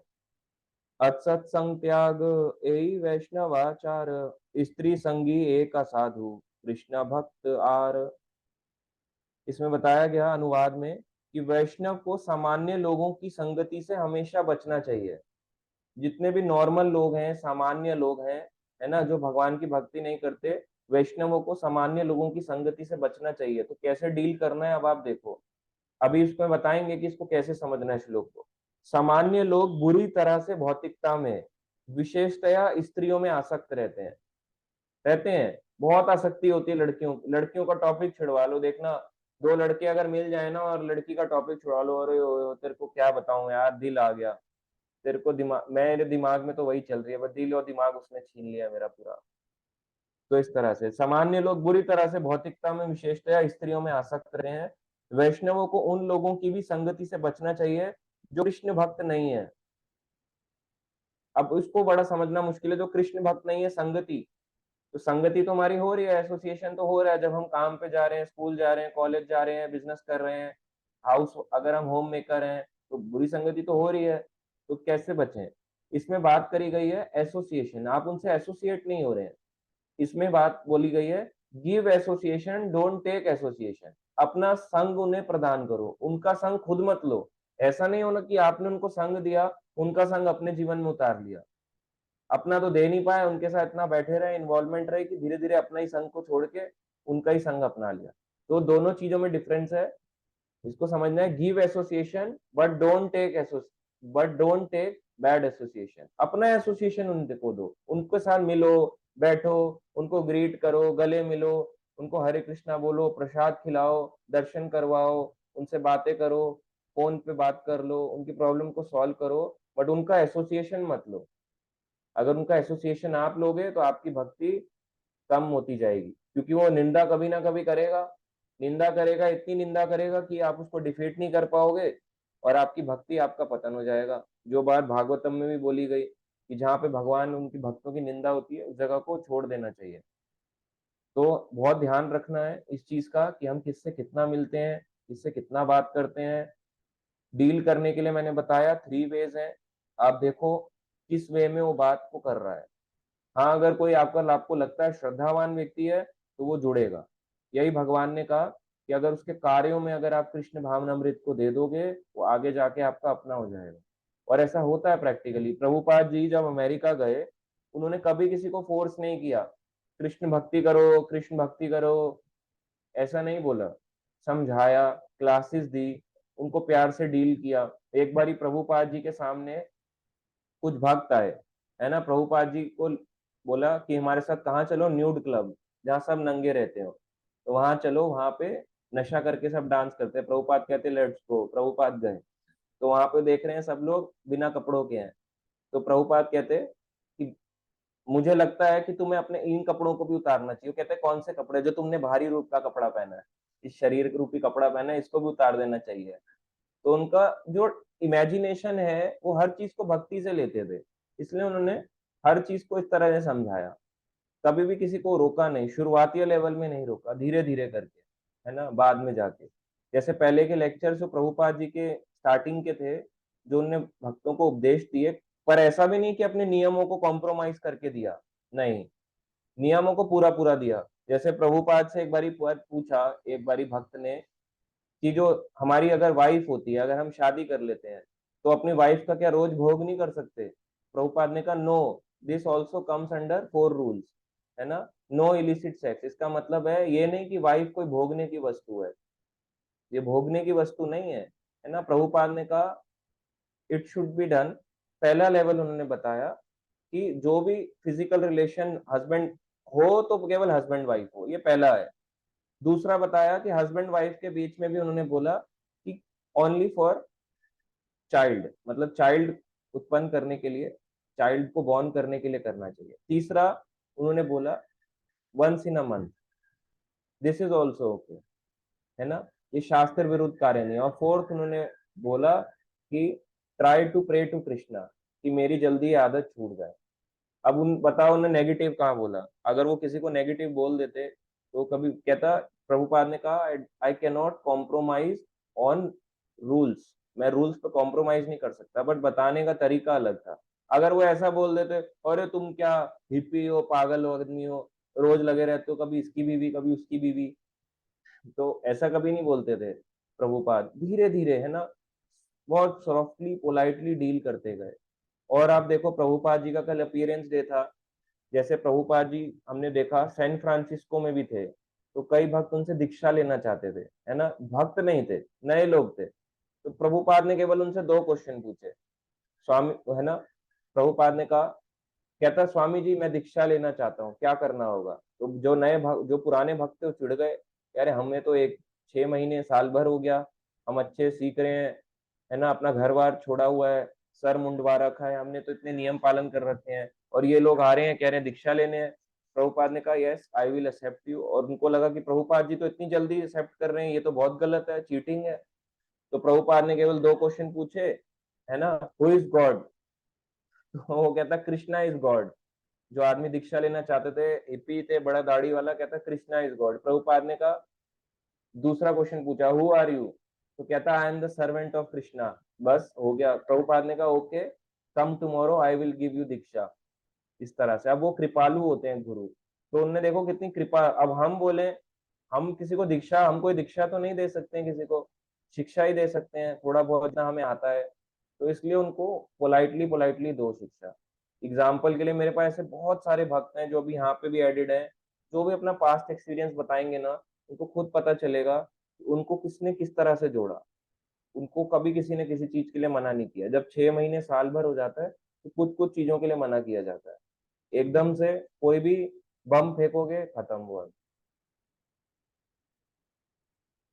ठीक है, तो आप, हाँ, ये वाला श्लोक है, राय प्रभु जी कह रहे हैं कि कामस तेर हित ज्ञाना प्रपदंते अन्य देवता, है ना, जिनकी बुद्धि है कम है, अल्प बुद्धि वाले लोग, है ना, वो अन्य अन्य देवी देवताओं की शरण में जाते हैं। अगर आपने उनको ये बोल दिया तो वो बेचारा का दिल टूट जाएगा। इसलिए भगवत गीता के भी कुछ श्लोक ऐसे हैं, कितना बोलना है वो आपको देखो, किस श्लोक में से आप उनको समझा सकते हो, इस तरह से। और जैसे अगर अब एक और एग्जाम्पल लेते हैं, ये तो बहुत ही कॉमन है, बहुत ही कॉमन है, डिवोटी डिवोटी का बिहेवियर। अब आता है, ये तो था नॉन डिवोटीज के साथ कैसे आप डील कर रहे हो, ये आपने बताया। तो हमने 3 वेज जाने, 3 वेज के साथ हमने जाना उनके कार्यों को भगवान की भक्ति में लगाओ, उनको कभी रोको मत। और हमने जाना भगवत गीता के 3.26 से कि उन्हें विचलित नहीं करना, जो भी आप उन्हें बोलोगे उन्हें भक्ति में लगाए रखना है कैसे ना कैसे। और हमने जाना कि हमें असत्संग का त्याग करना है, असत्संग त्याग यही वैष्णव आचार है ना। असत बैड एसोसिएशन को त्याग के अपना गुड एसोसिएशन केवल प्रोवाइड करना है, उनसे कितना मिलना जुलना है हमें देखना पड़ेगा, इस तरह से। अब इसमें आता है, ये तो था नॉन डिवोटीज के लिए, अब आता है डिवोटी बिहेवियर। डिवोटीज के साथ कैसे बिहेव करें, ये तो बहुत ही मुश्किल है। डिवोटीज भी कई बार जो होते हैं उनके साथ भी डील करना कई बार मुश्किल हो जाता है, क्योंकि डिवोटीज भी तो देखो, हर कोई कैसा था, भौतिक संसार में ही तो है सारे, कोई पहले है कोई बाद में जुड़ा, कौन किसको कितना समझ पा रहा है, कितना ले पा रहा है टीचिंग्स को, उसके ऊपर है।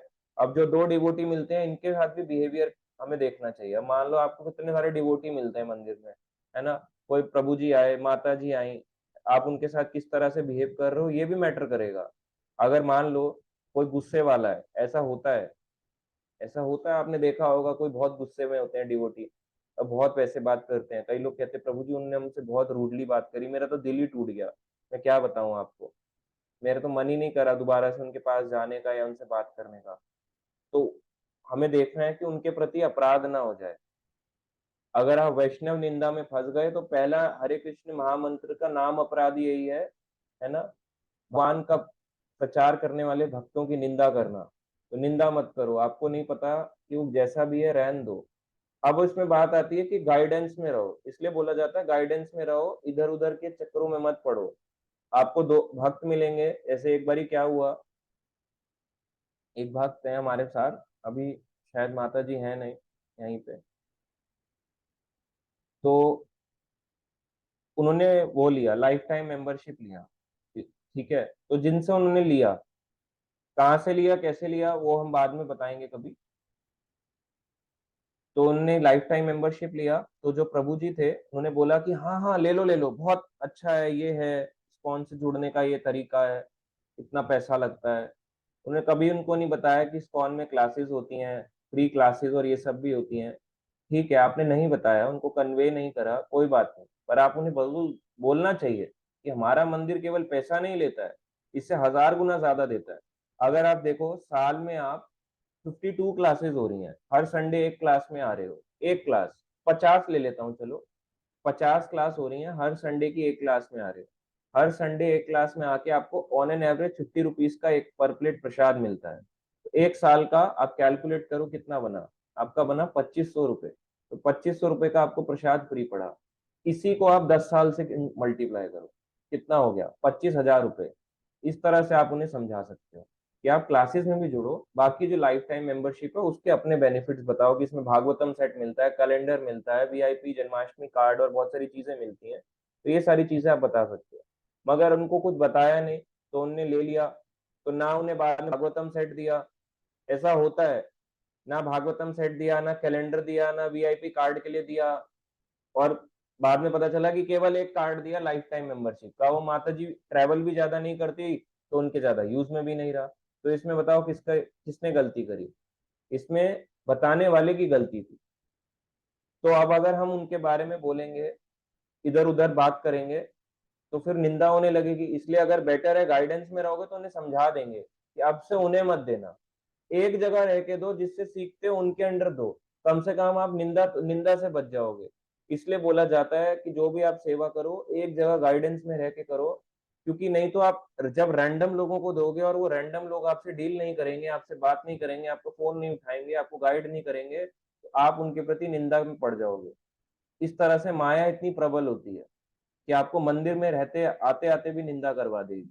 इसलिए हम मना करते हैं, बार बार बोलते हैं गाइडेंस में रह के करोगे आप निंदा से बच जाओगे। क्योंकि जो गाइड कर रहा है आपको, हो सकता है उसे पता हो इस चीज का आंसर कि किससे कितनी बातचीत रखनी है, और वो आपको भी इस हिसाब से समझाएंगे। तो डिवोटी से डील करते समय पोलाइट होना चाहिए, विनम्र रहना चाहिए। डिवोटीज के सामने, बाहर वालों के सामने कैसे रहना चाहिए, है ना? रेडी रहना चाहिए कि मेरे इनके आर्गुमेंट को डिफीट करूं। हमारे को उस काबिल अपने आप को बनाना चाहिए। हर बार ये नहीं होना चाहिए कि जिंदगी भर leave the place, leave the place, शास्त्र पढ़ना छोड़ दूं, क्लास लेनी छोड़ दूं, लीव द प्लेस। हमने तो सुना था 3 ways ऑफ डीलिंग, है ना? तो लीव कर दो बार बार उस जगह को, कब तक लीव करोगे? डिफीट भी करना सीखना पड़ेगा, और डिफीट करने के लिए शास्त्र पढ़ना जरूरी है और क्लासेस लेना जरूरी होता है। और डिवोटीज के सामने कैसा रहना है? तृणादपि सुनीचेना, तरोरपि सहिष्णुना, अमानी ना मान देना, कीर्तनया सदा हरि। कैसा अपने आप को तृण के समान समझना है? प्रभुपाद जी बताते हैं शिक्षा अष्टकम में जो लिखा हुआ है। किसने बोला है शिक्षा अष्टकम? चैतन्य महाप्रभु ने। इसका 3रा नंबर श्लोक है, तृणादपि सुनीचेना तरोरपि सहिष्णुना। कि अपने आप को तृण, है ना, ब्लेड ऑफ ग्रास, है ना, तिनके के समान बिल्कुल अपने आप को मानना चाहिए कि मैं इससे भी पतित व्यक्ति हूँ, है ना। और बिल्कुल कैसा होना चाहिए अपने आप को कि पतित घास होती है, उस पर कोई पैर रख दे वो दब जाती है ना घास। घास कभी बोलती है, पलट के जवाब देती है कि मुझे तुमने दबा दिया। तो तृणादपि सुनीचेना तरोरपि सहिष्णुना, अमानी ना मान देना, कीर्तनिया सदा हरि। मुझे कोई मान की अभिलाषा नहीं है, मिले ठीक है, मेरी तारीफ हो ठीक है, ना मिले तो भी ठीक है। बहुत ऊंचा स्तर है ये, है ना। तृणादपि सुनीचेना आसान नहीं है, पर इसको हम फॉलो कर सकते हैं क्योंकि ये भक्त के लिए उन्होंने बोला कि भक्त का आचरण कैसा होना चाहिए जो हरि नाम का जप कर रहा है इस प्रकार से। और संसार वालों के लिए त्रिनादपि सुनिचना नहीं होना। जो आपके भगवान की और आपके भक्तों की निंदा कर रहा है, अल्टीमेटली आप ही की निंदा हो रही है। जो आपके भगवान, आपकी माला, आपकी कंठी, आपके नियम, आपका इस्कॉन, आपकी बुक्स, आपके नियम, इन सब चीजों को बोल रहा है, अल्टीमेटली आप ही का अपमान हो रहा है उससे। तो वहां पे उनको त्रिनादपि सुनिचना बन के नहीं रहना, उनको कठोरता से जवाब देना है। और भक्तों के सामने हम्बल एटीट्यूड, कोई भक्त हो ना हो, आप विनम्र बने रहो। क्या फर्क पड़ने वाला है वो बोलेगा, कब तक रहेगा? अगर उसमें विनम्रता सही रूप से वो सीखना चाहेगा, आपकी विनम्रता से वो, उसमें भी हम्बलनेस आ जाएगी, वो भी हम्बल हो जाएगा, वो भी शांत हो जाएगा। मगर अगर आप ही पीसफुल नहीं हो, आप ही अशांत हो, वो भी आपका कॉलर पकड़ने को तैयार है, आप भी कॉलर पकड़ने को तैयार हो, तो अपराध भी होगा, फॉल डाउन भी होगा दोनों का कई हद तक, और परेशान रहेंगे फिर आगे, और हमारा डिवोटी कम्युनिटी में भी नाम खराब होगा। इसलिए देखना चाहिए इससे कितना कैसा डील करना है। डिवोटी से त्रिनादपि सुनीचना बने रहो, चाहे जैसा भी हो, कम से कम नाम जब तो कर रहा है। संसारी व्यक्ति तो इससे भी बुरा है, क्योंकि वो तो नाम भी नहीं ले रहे, और बस आपके ना नाम लेते हैं, ना आपके किसी काम आते हैं, केवल आपको खाने पीने लूटने के लिए तैयार रहते हैं। तो इस तरह से देखना चाहिए। डिवोटीज के साथ अलग बिहेवियर, नॉन डिवोटीज के साथ अलग। किससे कितना एसोसिएट करना है ये भी मैटर करेगा। अगर आप किसी ऐसे व्यक्ति से एसोसिएट कर रहे हो जिससे आप भक्ति में भी, जिस वो आपके लाइक माइंडेड है नहीं है, तो भी आपके अपराध होंगे।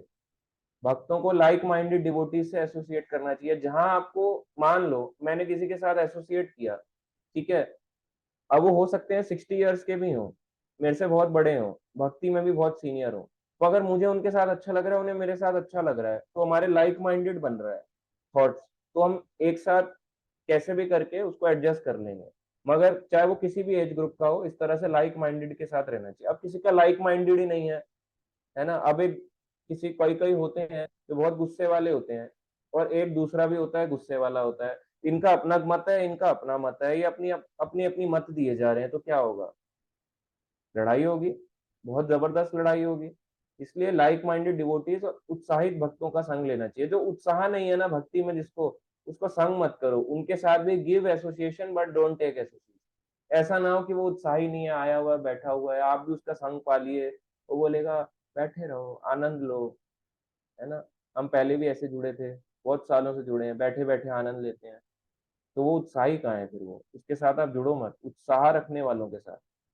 अब उत्साह हर समय नहीं रह सकता, पर कभी तो रहेगा। उत्साह ही नहीं है उसके जीवन में, उसकी जीवन बिल्कुल बेरंग हो रखा है, आप उसके साथ बैठे हो, ना वो खुद सीख रहा ना आपको सीखने देगा। तो डिवोटी से इस तरह से हमें डील करना चाहिए। और आता है कि मान लो अब आपको किसी को प्रीच करना है, आपने बहुत कुछ सीख लिया, चाहे वो डिवोटी हो या नॉन डिवोटी हो, कैसे करना है? उपदेशो ही मूर्खा नाम, चाणक्य पंडित कहते हैं, उपदेशो ही मूर्खा नाम, प्रकोपाया न शांतया, पयोपाया भुजंगा नाम, केवल विश्ववर्धनम, है ना। मूर्खों को उपदेश देना वैसा ही है, उपदेशो ही मूर्खा नाम, पयोपाया भुजंगा नाम। तो उपदेशो ही मूर्खा नाम का मतलब है मूर्खों को उपदेश देना। जैसे सांप होता है, सांप के आगे आपने दूध रख दिया, अगर सांप आएगा उस दूध को ऐसे करके ले लेगा, तो क्या होगा? उसका जहर बढ़ेगा। आपको वो जहर किस पे छोड़ेगा? सबसे पहले आपने उसे उपदेश दिया, सबसे पहले आपको ही डसने आएगा वो, क्योंकि आपने उसको ऐसा दूध दे दिया उसके आगे, लो दूध लो। अब वो अभी सांप था, आपने सांप को दूध पिला दिया, वो सबसे पहले आप उसके दुश्मन हो जाओगे, क्योंकि आपने उसको दूध दिया।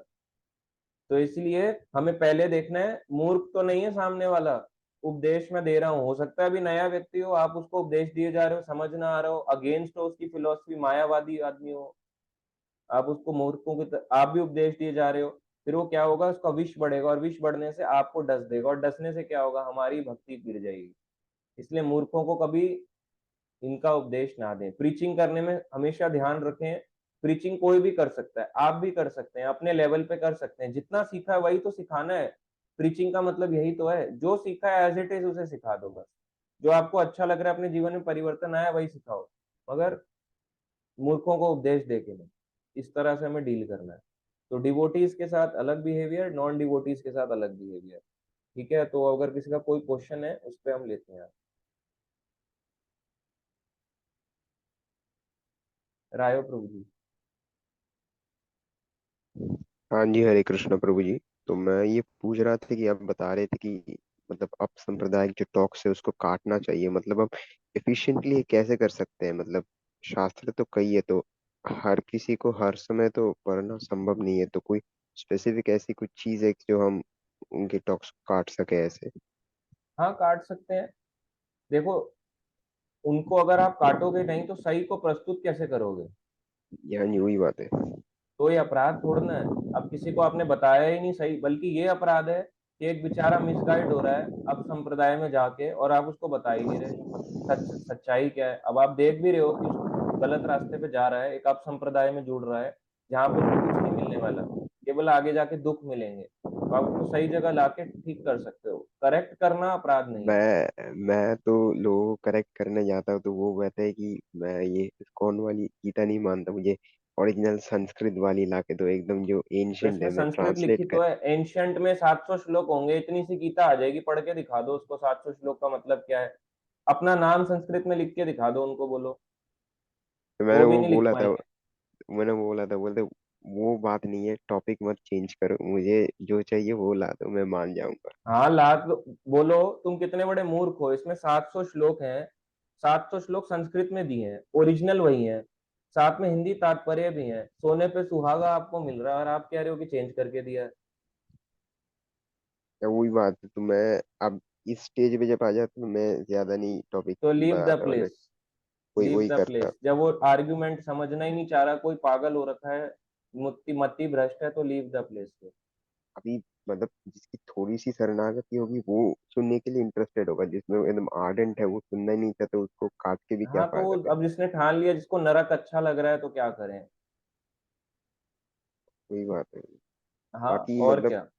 छोटे जो मतलब जो कम सम होते हैं वो मान जाते हैं, लेकिन कुछ रहते आर्डेंट होते हैं कि मतलब हमारा पॉइंट एकदम फिक्स्ड है, उसके बाद कोई हो ही नहीं सकता।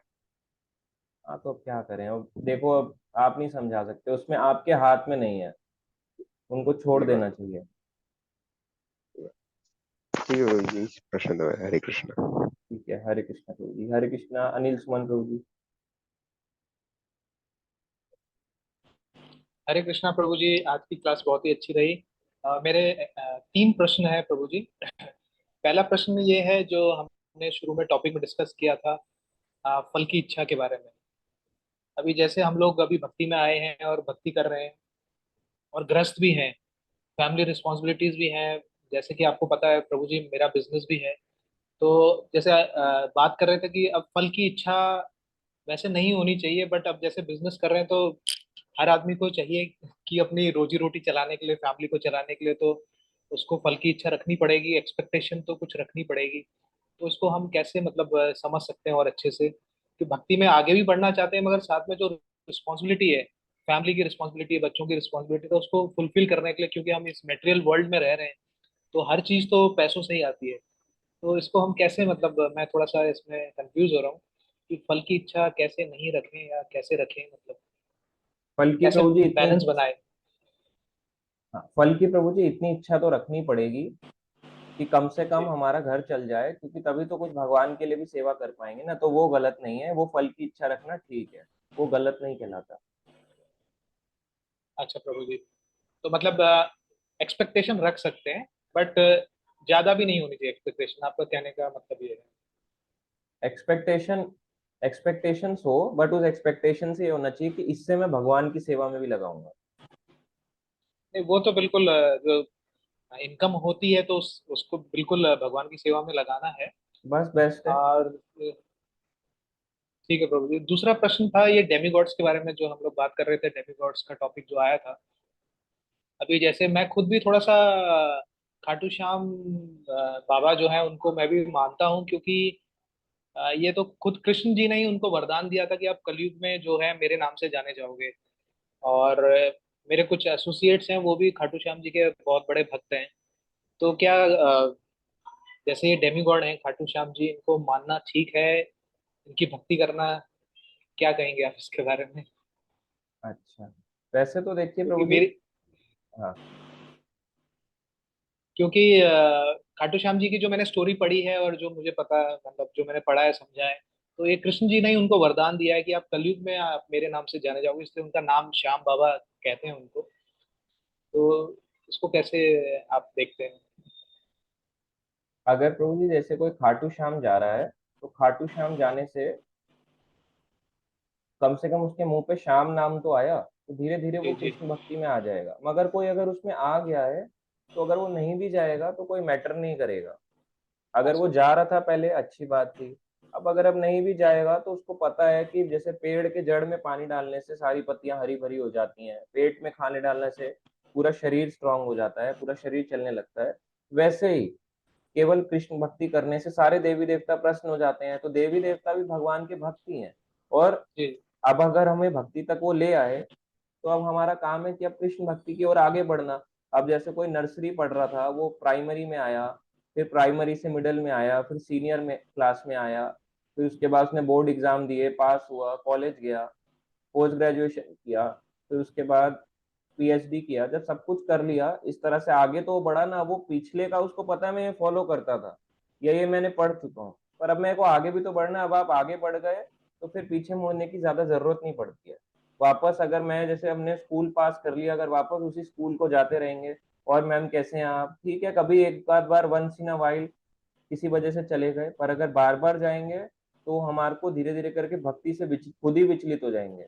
वहां पे कोई व्यक्ति आपको मिल जाएगा, बोलेगा अरे पता है यही भगवान है, कलयुग में कुछ नहीं है, यही कृष्ण है, फिर आपके मन में डाउट आ जाएगा, फिर वो क्लियर नहीं होगा, फिर आपको पता चलेगा अरे क्या हुआ, मैं तो भक्ति करने निकला था और वो खत्म ही हो गया। जी प्रभु जी। और एक आखिरी जो सवाल है, तीसरा सवाल। अब जैसे कई लोग मुझे मिलते हैं, अब जब से मैं भक्ति में जुड़ा हूँ, तो जैसे हमने प्याज लहसुन और चाय कॉफी ये सब छोड़ दिए। तो प्याज लहसुन का तो जैसे आपने भी बताया था, तो मैं उनको बता पाता हूँ कि ये शास्त्रों में ये एग्जाम्पल है, और ये स्टोरी जो आपने बताया था कि वो गला जब काटा गया राक्षस का, तो एक हड्डी से लहसुन बना और जो मांस गिरा था उससे प्याज निकला। तो इसी तरह से जो चाय कॉफी के बारे में पूछते हैं कि चाय कॉफी का कहाँ पे ऐसा मेंशन है, कि वैसे तो नशा है, निकोटिन होता है उसमें, बट ऐसा मेंशन कहाँ है? वो कहते हैं कि बहुत जगह जहाँ पंडाल होते हैं, जहाँ पे कीर्तन होते हैं, वहाँ पे भी चाय ऑफर की जाती है। तो आप ऐसे कैसे बोल सकते हैं कि चाय कॉफी भी नहीं पीनी चाहिए, या ये भी नशा है? तो ये चाय कॉफी का बहुत प्रश्न आ रहा है मेरे को, तो मैं इसलिए जानना चाह रहा था आपसे कि इसका कोई हमारे पास कोई इस तरह का प्रमाण, शास्त्रों का प्रमाण, या कोई ऐसी स्टोरी है जहां से हम उनको बता पाए? हाँ, ये भी अच्छा क्वेश्चन है। तो चाय के लिए इसलिए मना किया जाता है, कोई भी चीज जो हैबिट फॉर्मिंग होती है उसको हम छोड़ते हैं। अब कोई बोलता है रोटी और राइस भी तो हैबिट फॉर्मिंग है, साउथ इंडियन लोग राइस खाते हैं तो हैबिट फॉर्मिंग है, गंदी आदत है, इसका मतलब तो बहुत गंदा है, छोड़ देना चाहिए। मगर अब ये समझने वाली बात है, हैबिट फॉर्मिंग नहीं है। आप चावल क्या 6 बार 8 बार खा सकते हैं? कोई नहीं खा सकता। क्या अगर कोई सुबह सुबह उठता है, बेड पे उसको चावल दे दिए जाए, राजमा चावल, वो खा लेगा? कहेगा ये क्या है, उसका पेट खराब हो जाएगा। सोते हुए भी लोग, अगर आपने देखा है किसी को खाना खाते हुए कि सो रहा हूँ, एक रोटी मोड़ के ऐसे करके मुंह में डाल के और ऐसे करके सो गया, ऐसे का आंख बंद करके, तो ऐसा कभी नहीं आपने देखा होगा। मगर चाय कॉफी का चक्कर ये है, बेड टी लोगों को चाहिए होती है, उठते हुए, सोते हुए, है ना, जिम जाते हुए, जिम के बाद आते हुए, जहां जाएंगे वहां पे उनको चाय कॉफी चाहिए। तो ये हैबिट फॉर्मिंग है एक्चुअली इस तरह से। और बाकी जो पंडालों में, देवी देवताओं के प्रोग्राम्स में, जागरणों में और अन्य अन्य संप्रदायों में भी जो चाय पी रहे हैं, तो एक्चुअली वो नशा ही है। चाय, अगर कोई सच्चा भक्त होगा वो कभी चाय नहीं पिएगा, चाहे वो किसी भी संप्रदाय में हो। मगर यहाँ पे इसलिए मना किया गया है क्योंकि कोई भी चीज हैबिट फॉर्मिंग होती है तो वो नशा ही है, और सच में नशा है। देखो, कैफीन ऐसी चीज है, एक बार आदत डल जाए तो रह नहीं सकता। जो लोग जिम करते हैं उनको तो बहुत अच्छे से पता है कि वो एक, अगर आज उन्हें कॉफी नहीं पी तो उनके दिमाग, वो कभी माइंड मसल कनेक्शन बना ही नहीं पाएंगे कि वो क्या एक्सरसाइज कर रहे हैं। उनके माइंड में वही घूमता रहेगा, मैंने कॉफी नहीं पी, आज मैं शक्ति नहीं महसूस कर रहा, और ये होगा भी। ये ट्रूथ है। जब वो अगर 1 या 2 कप कॉफी पी के एक्सरसाइज कर रहा है, दौड़ लगा रहा है या वो लगा रहा है, तो इससे कैफीन से उसके जितने भी है ना, अंदर उसके नींद खत्म होती है, वो जागता है, जागृत अवस्था में रहता है और अंदर स्ट्रॉन्ग फील करता है, और फिर वो एक्सरसाइज और अच्छे से कर पाता है। अब वही चीज वो एकदम से छोड़ देगा तो उसको, है ना, मेंटली वो थोड़ा सा अजीब सा लगता है। मेरे साथ खुद हुआ है, जब मैं बहुत कॉफी पीता था, मैं सोने से पहले भी कॉफी पीता था, मैं नींद ही नहीं आती थी बिना कॉफी पिए, कॉफी पीना ही पीना है। तो और मैं पीता, बहुत स्ट्रांग पीता था, मैं लाइट कॉफी कभी पीना पसंद ही नहीं करा। बहुत स्ट्रांग कॉफी, खूब कॉफी डालो उसके अंदर और तब पियो। और आदत बन गई थी इतनी ज्यादा, 4-5 कप कॉफी चाहिए ही चाहिए। और किसी की इतनी आदत नहीं थी, मगर कॉफी की तो चाहिए ही चाहिए। खाने के बाद भी पी सकता हूँ, पहले भी पी सकता हूँ, किसी भी समय पी सकता था कॉफी, पर अब खत्म हो गई आदत। तो हैबिट फॉर्मिंग है ना। और जो चीज हैबिट फॉर्मिंग है, आपको एक लत डाल रही है, उसको हम नहीं लेते हैं। अब पान है, लोग कहते हैं पान का पत्ता वृंदावन में तो खाते हैं, तो भगवान के धाम को नहीं जाएंगे, सिंपल सी बात है। पत्ता खा रहा है, जो शुद्ध भक्त होगा वो कभी ऐसा काम नहीं करेगा। जो खा रहा है, अभी इसका मतलब वो भी, वो 4 नियमों पे धीरे धीरे उनको आना पड़ेगा, आना तो पड़ेगा, तब तक नहीं जा सकते।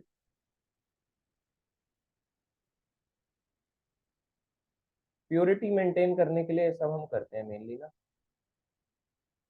प्रभु जी। जी प्रभु जी। ठीक है प्रभु जी, बहुत बहुत धन्यवाद। हरे कृष्णा। हरे कृष्णा प्रभु जी। और है अभिमन्यु प्रभु जी का क्वेश्चन। अ, हरे कृष्णा प्रभु जी, धन्यवाद, प्रणाम। आज की क्लास बहुत अच्छी लगी हाँ, प्रभु जी। वीडियो ऑन करके पूछ लो प्रभु जी, अगर जी प्रभु जी। पॉसिबल है, बाहर है तो जी अलग बात है। जी। हरे कृष्णा प्रभु जी। प्रभु जी, मेरा एक क्वेश्चन था, जैसे मान लो कि आपने बताया कि अ, मैं ये जानना चाहता हूँ कि भक्तों का जैसे नॉन डिवोटिव का जो नेचर होता है, हम कैसे जानेंगे? जैसे मान लो हम उनको प्रचार करते हैं या बुक्स को प्रचार कर, मतलब डिस्ट्रीब्यूशन करते हैं, मतलब तो उसमें मतलब जो है, कैसे हम नेचर जानेंगे कि डिवोटिव, मतलब नॉन डिवोटिव या डिवोटिव का मतलब? जैसे मान लो कि कोई दूसरी संस्था से बिलोंग करता है, हमने उनको भगवत गीता दे दी, तो उस केस में अगर देखा जाए तो मैं जानना चाहता हूँ। ये तो अच्छी बात ही है, अगर आपने किसी को प्रचार करके भगवत गीता दे दी, उसका नुकसान तो नहीं होने वाला, चाहे वो डिवोटी हो या नॉन डिवोटी हो, या कोई भी बुक दे दी, तो प्रचार तो किसी को भी करा जा सकता है। और डिवोटी का देखो, डिवोटी वो है, आपको देख के ही पता चल जाना चाहिए। इस्कॉन के डिवोटी में दो चीजें हमेशा होनी चाहिए उनके पास, जो सामने उनको देख के ही पता चल जाए, चाहे वो ऑफिस के ड्रेस में हो, स्कूल में हो, कॉलेज में हो, कहीं पे भी हो। एक होता है उसका तिलक, दूसरा होता है उसकी कंठी। अगर वो नया है तो कोई बात नहीं, मगर अगर वो पुराना है, 6 साल भर हो गया उसको, साल से ऊपर हो गया, अभी नहीं पालन कर पा रहा, तो अभी वो डिवोशनल लाइफ में यही समझना चाहिए, अभी धीरे धीरे बढ़ रहा है, अभी स्लोली वो आगे बढ़ रहा है। गलत नहीं है, अच्छा कर रहा है, पर स्लो बढ़ रहा है। तो ये दो निशान है डिवोटी होने के। या चैंटिंग कर रहा है, कम से कम बाकी नहीं पालन हो पा रहा, कम से कम चैंटिंग कर रहा है। ये भी बहुत बड़ी चीज है कि चैंटिंग बैग उसके हाथ में रहता है, चलते फिरते वो दिख जाएगा चैंटिंग। या अगर वो अभी चैंटिंग भी नहीं कर रहा है, देखो किसी की परिस्थिति ऐसी होती है, समय काल परिस्थिति भी ऐसी होती है कि तीनों चीजें उस पर भारी पड़ती है, ना वो अच्छे से चैंट कर पा रहा है, ना वो तिलक लगा पा रहा है, ना है ना वो कंठी पहन पा रहा है नियमों की वजह से, तो वो गलत नहीं है, ऐसा होता है। तो वो गलत नहीं है परिस्थिति के हिसाब से, तो कम से कम उसकी जो बुद्धि होगी, वो आपसे बात करते ही बोलेगा, अच्छा हाँ पता है इसमें भी 700 अध्याय है, मैं भी इस्कॉन टेम्पल जाता हूँ, मैंने यहाँ पे इस टेम्पल से जुड़ा हुआ हूँ, क्लासेस भी ले रहा हूँ, धीरे धीरे सीख रहा हूँ, वो इस तरह से बोलेगा। पता चल जाएगा ना डिवोटी है। नॉन डिवोटी आएगा, चैलेंज करेगा सीधा, या फिर लेना ही नहीं चाहेगा, ये नॉन डिवोटी है, सिंपल है। आपका अनम्यूट। जी प्रभु जी, आवाज आ रही है प्रभु जी? हाँ, तो हाँ, प्रभु जी वो कैसे, मतलब वो तो यूज करेंगे नहीं उसको। जैसे मान लो कि हम डिस्ट्रीब्यूटर करते हैं, तो हमसे भगवत गीता ले लिया, तो वो उसको पढ़ेंगे नहीं, हो सकता है वो उस चीज को फॉलो नहीं करते होंगे, जैसे मैं दूसरी संस्था से बिलोंग करते होंगे, या फिर दूसरी भगवत गीता पढ़ते होंगे, तो वो या फिर किसी गरीब व्यक्ति को दे देंगे, वो खुद उस चीज को यूटिलाइज नहीं करेंगे मतलब। तो हमें तो कोई मतलब बात हमने नहीं, तो किसी के तो काम आई। जी जी जी जी। प्रभु जी जैसे मान लो सेकंड क्वेश्चन मेरा ये है प्रभु जी, जैसे मान लो कि हम नेचर के बारे में, अगर जैसे मान लो कि घर में अगर माहौल वैसा है, गुस्से गुस्से वाला जैसा नेचर है सबका, तो उसमें अगर मान लो भक्त कैसे अपना सेटिस्फेक्शन कर सकता है मतलब। जैसे मान लो किसी को गीता को देख के इतना ज्यादा गुस्सा आता है, या फिर कोई क्लास ले रहा है तो उसको इतना गुस्सा आता है, मतलब पेरेंट्स को या फिर बच्चों को, दोनों में से केसेस में देखा जाए तो। अच्छा, तो उसके लिए ही हमने यही बोला, उपदेशो ही मूर्खा नाम, प्रकोपाया न शांतया, पयोपाया भुजंगा नाम, केवल विश्ववर्धनम। कि मूर्खों को उपदेश देना वैसा ही है जैसे सांप को दूध पिलाना। तो वो मूर्ख कोई भी हो सकता है, आप बोलोगे, बुरा मत मानना कि किसी को मूर्ख कह दिया। देखो जो कृष्ण भक्ति नहीं कर रहा, सिंपल है, वो मूर्ख ही तो है, सिंपल है। अब आप उसका ज्यादा संग करोगे, उसका एसोसिएशन अपना लोगे जिंदगी में, रहना अलग बात है उनके साथ, मगर अपनाना नहीं है। प्रभुपाद ने गिव एसोसिएशन किया, टेक एसोसिएशन नहीं किया उनका। अपना एसोसिएशन उन्हें दो, बस उनका नहीं लेना है। ऐसा नहीं अपना हाथ, जिंदगी का रिमोट कंट्रोल उनके हाथ में दे दिया, लो मुझे गाइड करो, वो आपके साथ खेल रहा है, टक टक, आपको जो बोल रहा है आप उसके हिसाब के इशारे पे चल रहे हो। ऐसे हाथ कर, ऐसे कर, ऐसे कर, ऐसे ऐसे कर, अब ऐसे कर, ऐसे कर, मुंडी ऐसे कर, ऐसे कर, ऐसा नहीं करना कि आपने रिमोट कंट्रोल दे दिया, वो आपकी जिंदगी को बर्बाद कर दिया उसने। उतना ही उपदेश दो, उतना ही एसोसिएट करो उनके साथ, जिससे आपकी भक्ति का विनाश ना हो। चुप रहो, शांत रहना ज्यादा अच्छा है। बहुत बोलने का मन करता है तो जूम पे आ जाओ, आपको बोलने का मौका देते हैं, बोलो आप 1 घंटा रोज, या कीर्तन कर लो। ऐसा भी कर सकते हैं, जूम पे कीर्तन स्टार्ट करवा देंगे, कीर्तन करो रोज।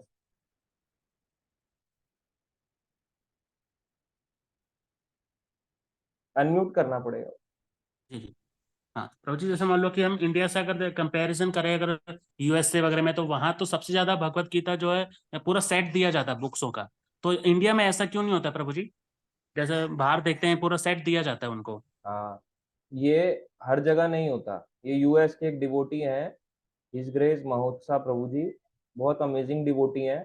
इनका वर्ल्ड रिकॉर्ड है पूरे वर्ल्ड में, केवल इस्कॉन में नहीं, पूरे वर्ल्ड का रिकॉर्ड है। एक दिन में उन्होंने 4500 अराउंड बुक्स बेची हुई हैं, या 4032 बुक्स बेची हैं एक दिन के अंदर, जिसमें थे शायद 50 से ऊपर भागवतम सेट। एक भागवतम सेट में 18 बुक्स होती हैं, 50 से ऊपर भागवतम सेट। तो वो अमेजिंग डिवोटी है, मतलब मान लो जो एक दिन में 50 भागवतम सेट बेच रहा है ना, 2000 प्लस गीता बेच रहा है, तो वो साधारण नहीं होगा। तो उनको हम नहीं समझ, मतलब उनकी एक्सट्रीम ले हो गया ना कि बस उनको यही समझ आ रहा है कि बुक्स डिस्ट्रीब्यूट करो किसी ना किसी प्रकार से। तो फॉरेन में इस तरह से दी जाती है, और बाकी उनका उन्हीं का जो भक्तों का ग्रुप है उनका सेल करने का तरीका बहुत अच्छा है। वो कभी, अब वो बात ही ऐसे करते हैं, देखा कोई बैटमैन बना हुआ है, स्पाइडरमैन बना हुआ है, उसको ऐसे करके पूरा सात सात बुक्स का सेट दे दिया हाथ में, गीता रामायण इंग्लिश में, और है ना साइंस और सेल्फ रियलाइजेशन, मोटी मोटी कृष्णा बुक, ये सब 7-8 बुक पकड़ा दी इस तरह से, और फोटो खिंचा ली बैटमैन की स्टाइल में उनके साथ। मगर अपना वो एसोसिएशन उनका वैसे ही है कि अपने एसोसिएशन में वो दिए जा रहे हैं, बुक दिए जा रहे हैं उनको, पर वो बहुत ही एक्सट्रीम, उनका जो ग्रुप है वो बहुत ज्यादा सेल करता है बुक्स को। ठीक है प्रभु जी, और कोई क्वेश्चन तो नहीं?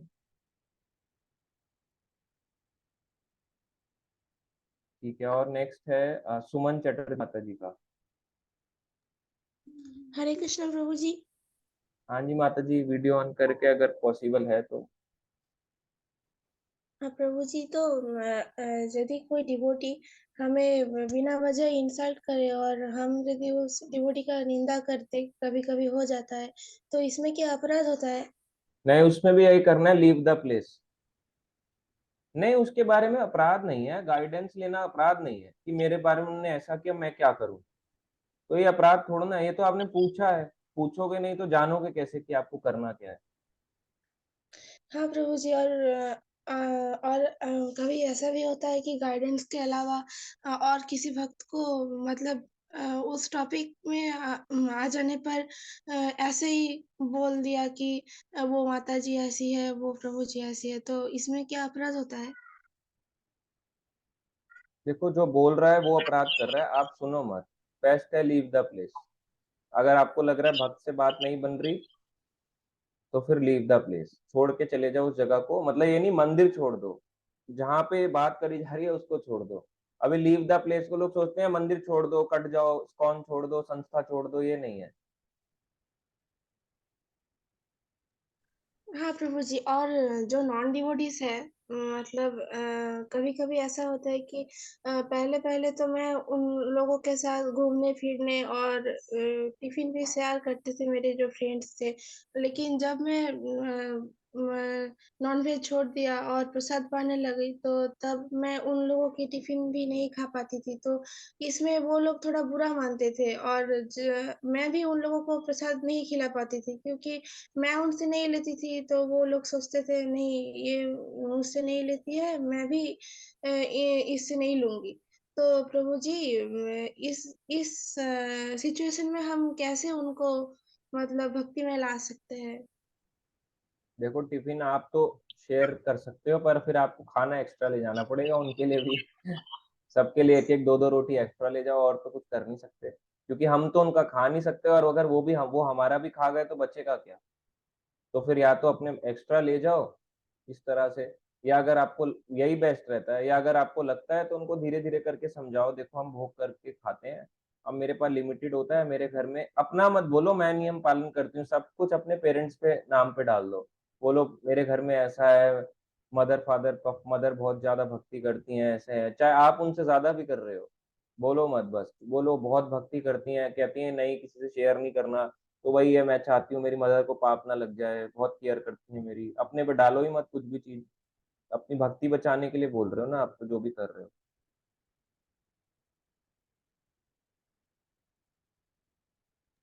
हाँ प्रभु जी, लेकिन कभी कभी ऐसा होता है कि मतलब ऐसा नहीं होता है।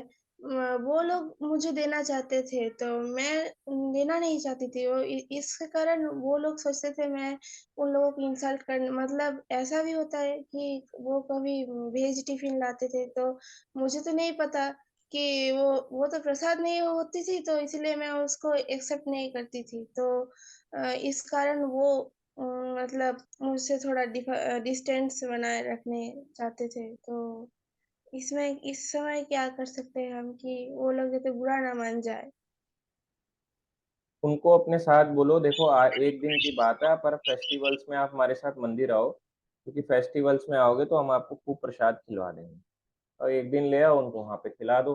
रोज रोज का। अब देखो अब हम सबकी तो नहीं कर सकते, बुरा माने भला माने, या तो आप उनको कोशिश करो कि भक्ति में आ सके तो अच्छा है, उनकी चॉइस होगी तो आएंगे, अब नहीं होगी फिर क्या कर सकते हैं। फिर तो यही है उनके लिए, बस बोलो कि भाई आप आइए फेस्टिवल्स में, उस दिन हम खिलाएंगे। फिर उनको ज्यादा बोलो मत, और अपना पहले ही खा पी के जाओ, और एक्स्ट्रा ले जाओ, एक दो रोटी उनके लिए एक्स्ट्रा ले जाओ, बोलो इतना आप शेयर कर सकते हो, कुछ सब्जी एक्स्ट्रा ले जाओ, रोटी एक्स्ट्रा ले जाओ, बोलो मेरे में से आप इतना ले लो पर मैं आपका नहीं ले सकती। बस और क्या ही कर सकते हैं, इससे ज्यादा तो हम उनको खिला ही नहीं सकते हैं। कितना खिलाओगे आप, तो फिर या तो बजट पार हो जाएगा, या फिर वो लड़ाई करेगा अगर नहीं खिलाओगे, कोई रास्ता ही नहीं है। मतलब दोनों वे से व्यक्ति फंसते हम ही हैं, मगर हमें तो अपने नियम को पालन करने के लिए इतना तो करना ही पड़ेगा। एक्स्ट्रा ले जाना सही रहता है थोड़ा सा, अगर ज्यादा वो करते हैं फोर्स तो। उनके साथ बैठ के खा पी लो, उनको इग्नोर मत करो। बिल्कुल इग्नोर करोगे तो बहुत चिढ़ेंगे लोग आपसे कि इतना इग्नोरेंस मोड पे डाल रखा है। उनके साथ बैठ जाओ, उनको जो खाना है खाने दो, बाकी बोल दो कि मुझे थोड़ा अच्छा नहीं लगता है, मैं नहीं खाती हूँ, तो मुझे नॉनवेज वगैरह अगर आप खा रहे हो, मुझे थोड़ी स्मेल आती है, इस वजह से मैं नहीं खा रही हूँ, बस।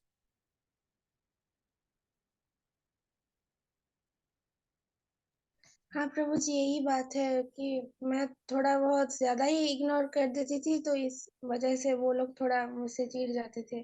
और प्रभु जी, और एक बात, जब अब रिसेंट कुछ दिनों से हो रही है कि पहले पहले तो भक्त जैसे भी होते थे, मुझ में बहुत श्रद्धा होती थी भक्त के प्रति। लेकिन अब इतना ज्यादा निंदा बढ़ रही है, मतलब ये मेरी भी थोड़ी फॉल्ट है।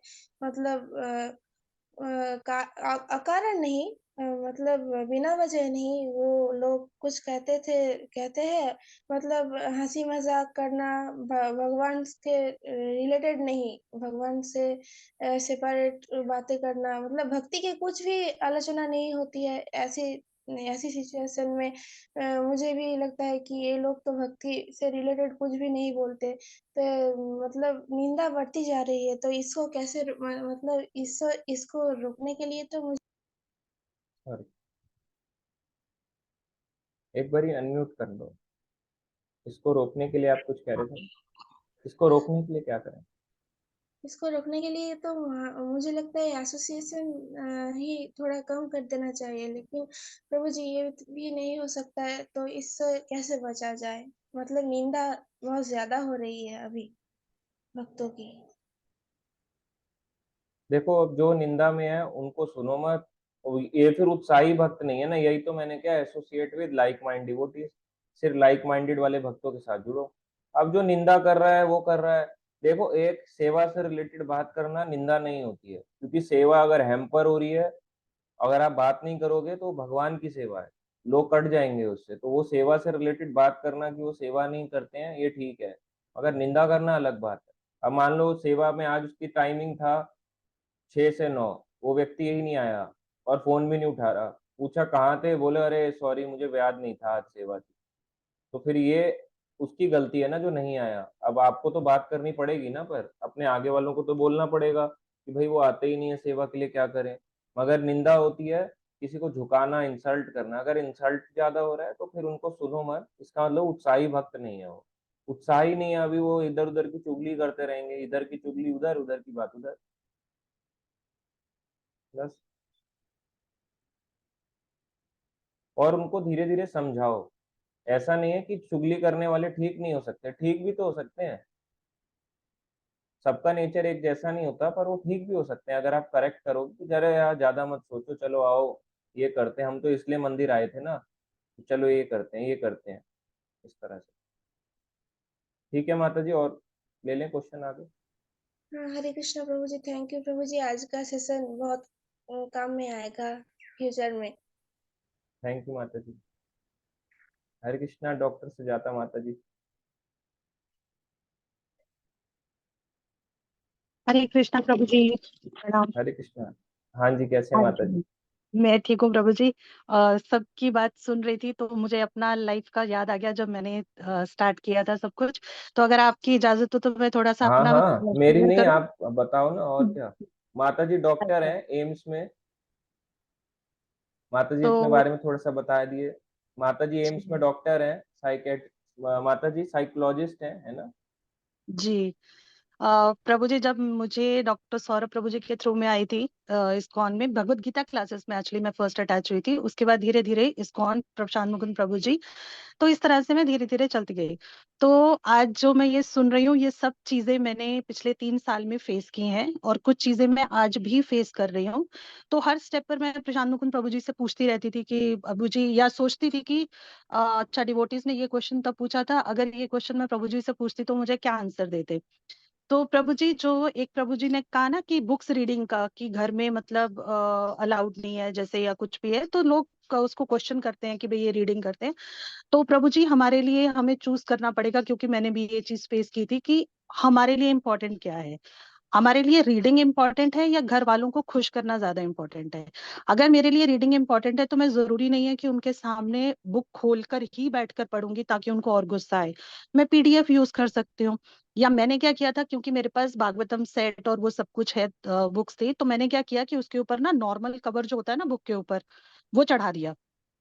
तो नॉर्मल कवर जब मैं चढ़ा दिया तो उसमें सब पूछते थे कि अच्छा, बुक पढ़ रही हो? कौन सी बुक पढ़ रही हो? मैंने कहा हाँ, मेरे सब्जेक्ट से रिलेटेड है, वो पढ़ रही हूँ। अब मेरा सब्जेक्ट उनको समझ में आएगा नहीं, कहाँ से उठाकर पढ़ेंगे? आपकी कोई टेक्निकल बुक है, कोई बिजनेस की बुक है, तो वो थोड़ा ना बोलेंगे लाओ जी दो मुझे कि मैं भी पढ़ूंगा इसको। तो आप मेडिकल की उसमें बुक है, हाँ जी। मेडिकल की बुक है, मोटी मोटी। हाँ, तो आप उसमें नॉर्मल कवर चढ़ाकर ना उसको पढ़ सकते हो, या फिर आप पीडीएफ यूज करो, क्योंकि डॉक्टर सौरभ प्रभु जी इतने मतलब भक्त, इतने बड़े, इतने अच्छे हैं, और उनसे इतना कुछ सीखने को मिलता है। वो आज भी पीडीएफ बुक्स पढ़ लेते हैं। तो और वो पीडीएफ का फायदा ये होता है कि आप ट्रैवलिंग करते समय, आप अपने ऑफिस में फ्री बैठे हुए हैं तब पढ़ लेते हैं, आप कभी भी उसको पढ़ सकते हो। और दूसरी चीज है प्रभु जी, जैसे कि खाने की बात हुई, मेरे साथ तो बहुत हुआ था। सबसे ज्यादा विरोध मेरा घर में हुआ था, जब मैंने कहा कि मैंने डिटर्मिनेशन किया कि अब अनियन गार्लिक का खाना मैं नहीं खाऊंगी। तो ये तो अपने होता है। लिए घर घर में अलग खाना बनाना, और Prabhu ji, as a son, as a father, कहीं ना कहीं आपको प्रिविलेज होता है कि आप जो बोलते हैं वो चलता है, लेकिन घर की जो बहू होती है ना, उसके लिए प्रिविलेज थोड़ा सा कम होता है। ठीक है ना? तो मतलब मदर इन लॉ कुछ बोलेंगी तो मान लेते हैं फिर भी लोग, क्योंकि वो मम्मी है, पापा है, हस्बैंड है, बच्चे हैं, सब मान जाते हैं। लेकिन बहू के लिए थोड़ा सा एक्सेप्टेंस का दिक्कत होती है। तो शुरू में मेरे लिए भी सब कुछ ऐसे ही था कि अच्छा, अब तुम्हारे लिए बिना अनियन गार्लिक का बनेगा। अब मतलब एक मेड अगर खाना बनाने आएगी तो वो कुछ एक्स्ट्रा करेगी, तो मैंने बोला मैं खुद बना लूंगी अपने लिए। अच्छा, अब उसके होते हुए तो तुम खुद खाना बनाओगे, so it's like an insult. ठीक है? तो धीरे धीरे मैंने क्या किया कि मैंने आई वॉज डिटर्मिन्ड कि मुझे मतलब घर में ही बनाना है, और मैं मतलब बिना अनियन गार्लिक के बनाऊंगी। तो मैंने एक सब्जी, मैं 4 सब्जी से खाना नहीं खाऊंगी, मैं एक सब्जी बना लूंगी, सूखी सब्जी बिना अनियन गार्लिक के आराम से बन जाती है। धीरे धीरे धीरे धीरे मैंने बनाना स्टार्ट किया, और फिर मेरी मदर इन लॉ ने बोला कि अच्छा, दो जगह क्या बनाना, अच्छा खिलाकर दिखा कि तेरा खाना कैसा है। क्योंकि उन्होंने लाइफ में कभी विदाउट अनियन गार्लिक फूड खाया ही नहीं था, तो उनको स्वाद नहीं पता था। तो उनको ये हिचक थी कि पता नहीं अच्छा होगा नहीं होगा, ये तो उबले हुए के बराबर है। लेकिन जब उन्होंने उसको खाया, वो दिन और आज का दिन, हमारे घर में राजमा छोले कुछ भी हो, विदाउट अनियन गार्लिक सब कुछ बनता है, और घर में सब खाते हैं, इंक्लूडिंग माय हस्बैंड। हरी बोल। तो उसके साथ साथ जब मैं ये खाना लेकर, जैसे वो माता जी बता रही थी कि स्कूल में या कॉलेज में जाना, तो मैं तो एम्स में जाती थी, सब लोग मिलकर खाना खाते हैं वहां पर। सो वो लोगों को डाइजेस्ट करना बड़ा मुश्किल हुआ कि भाई अच्छा, ये भक्ति में है। क्योंकि जब आप एक लाइन चूज कर लेते हो, ठीक है, जैसे इस्कॉन की लाइन चूज की है, तो उनको लगा कि ये इंसान बेकार हो गया, सडनली मेरे स्किल्स सब खत्म। यानी कि मैं बहुत ही नालायक इंसान हूँ, जो दुनिया में कुछ नहीं कर सकता है वो भक्ति की लाइन में जुड़ जाता है। तो मतलब मुझे इस वजह से थोड़ा सा जो क्वेश्चनेबल होता है ना, कि अच्छा ठीक है, मतलब क्लाइंट दे दिया तो भी ठीक है, नहीं दिया तो भी ठीक टाइप्स, ठीक है, कि भाई अब तो इनका ध्यान उधर हो गया, और शायद मैं अगर कुछ बोलूंगी तो पेशेंट्स को स्पिरिचुअलिटी ही सिखा दूंगी, और मैं अपने सब्जेक्ट से भटक गई हूँ। इस चीज को एक्सेप्ट करने में और मेरे स्किल्स में उनका ट्रस्ट वापस आने में उसको भी टाइम लगा। हाँ जी। उसके साथ जब मैंने खाना उनके साथ बैठकर खाना शुरू किया, तो क्या होता था कि कुछ लोग जैसे शुरू में एक्सेप्ट नहीं करते ना, तो उनको लगता है कि अच्छा, ये इधर उधर देख रही है, चलो प्लेट में डाल दो, इनके टिफिन में डाल दो। ठीक है? तो जब आप अनियन गार्लिक खाना छोड़ते हैं ना, आपको स्मेल आनी शुरू हो जाती है, फटाफट समझ में आ जाता है कि कुछ गड़बड़ की गई है इसके अंदर, और आप हाँ उसको जी। नहीं खाते हैं। तो जब डिटर्मिनेशन से आप जुड़े रहते हैं ना, शुरू में लोग आपको रिजेक्ट करते हैं, जैसे माता जी ने बोला कि उनकी फ्रेंड्स वगैरह उनको वो करते हैं, लेकिन आप उसमें अगर आप स्ट्रांग रहोगे ना, जैसे आप जैनी लोगों को देखो, वो नहीं खाते अनियन गार्लिक, और अगर वो किसी भी जगह पर जाएं तो क्या कोई उनको जबरदस्ती खिला सकता है? वो नहीं खिला नहीं खिला सकता। सकता। ठीक है। तो मैं भी जब कहीं पर भी खा जाती थी, अब मैं बिजनेस मीटिंग्स में भी जाती हूँ, ठीक है, कॉर्पोरेट्स में भी जाती हूँ, मैं एक इंटरनेशनल ऑर्गेनाइजेशन है BNI, उसके साथ जुड़ी हुई हूँ, उनकी भी, और होटल्स में होती हैं, 5 स्टार होटल्स में होती हैं, और उसमें क्या होता है कि मेरा क्लियर होता है कि मुझे नहीं खाना मतलब नहीं खाना। वहां पर फ्रूट्स होते हैं, आप फ्रूट्स ले सकते हो, आप जूस होते हैं जूस ले सकते हो, मैं क्लियर कर दिया कि मैं चीज नहीं खाती हूँ, and people then accept it. शुरू में वो रिजेक्ट करते हैं, बाद में वो एक्सेप्ट करते हैं, और फिर आपकी रिस्पेक्ट भी करते हैं कि देखो ये इतना डिटर्मिन्ड है।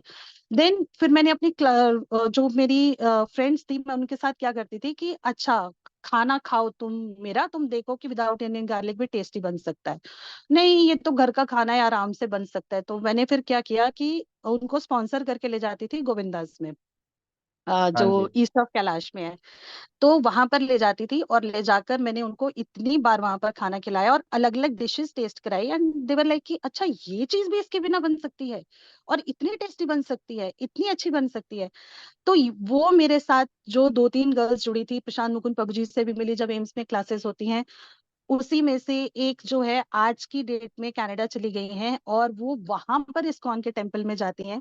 जब हमारे ऑफिस में लंच टाइम होता था, हम खाली बैठते थे, तो मैं उनको क्या करती थी कि भगवत गीता की, भागवतम की छोटी छोटी स्टोरीज जो मैंने खुद आप लोगों से सुनी होती थी क्लासेस हाँ में, जी। तो मैं किसी ना किसी चीज के साथ स्टोरी रिलेट करके उनको समझाती थी। पता ये ना, अच्छा तुम्हारे साथ ऐसा हुआ।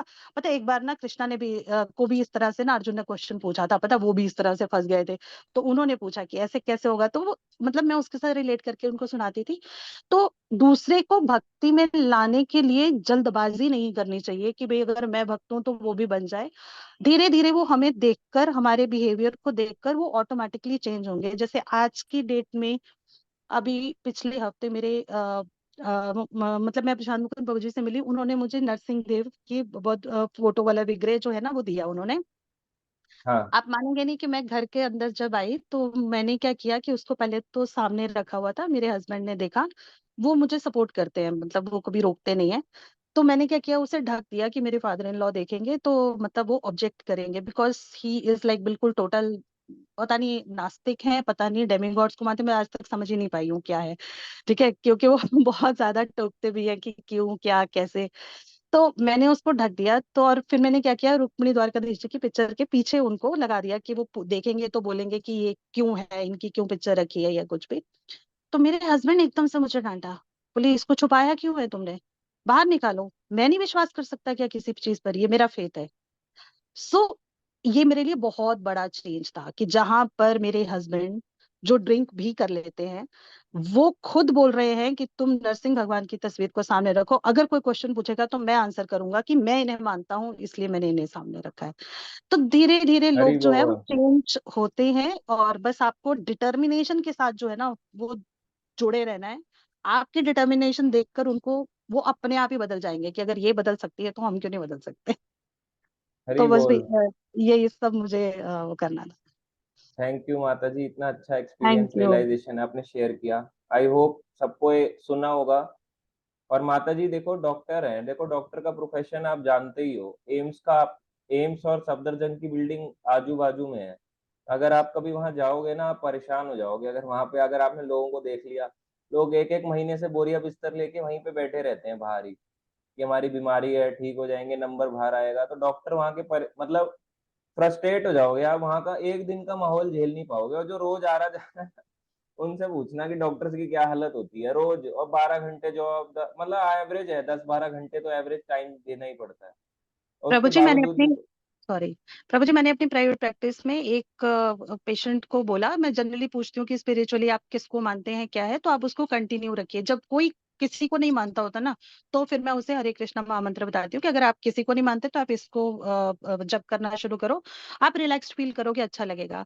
आप मानेंगे नहीं, उन्होंने जाकर जब अपने साइकेट्रिस्ट डॉक्टर को बोला कि भाई उन्होंने हमें ऐसे किया, तो डॉक्टर ने बोला दोबारा उनके पास नहीं जाना, ठीक है। तो उन्होंने मेरा पेशेंट हटा दिया कि नहीं, ये मतलब क्योंकि उनको स्पिरिचुअलिटी में लगाते हैं तो इसलिए कोई जरूरत नहीं है इनके पास जाने की। पर ठीक है, ये उनका फेथ है, अगर उनको अच्छा लगेगा अब वापस आएंगे, नहीं अच्छा लगेगा तो कम से कम मुझे ऐसा लगता है कि मैंने उनके ब्रेन में एक सीड प्लांट कर दिया है। वो कभी ना कभी वो जो सीड है ना, वो सैपलिंग बनेगा और पौधा बनेगा और वो बाहर आएगा ही आएगा, उसको बनेगा, मतलब कोई रोक 100% नहीं बनेगा। सकता।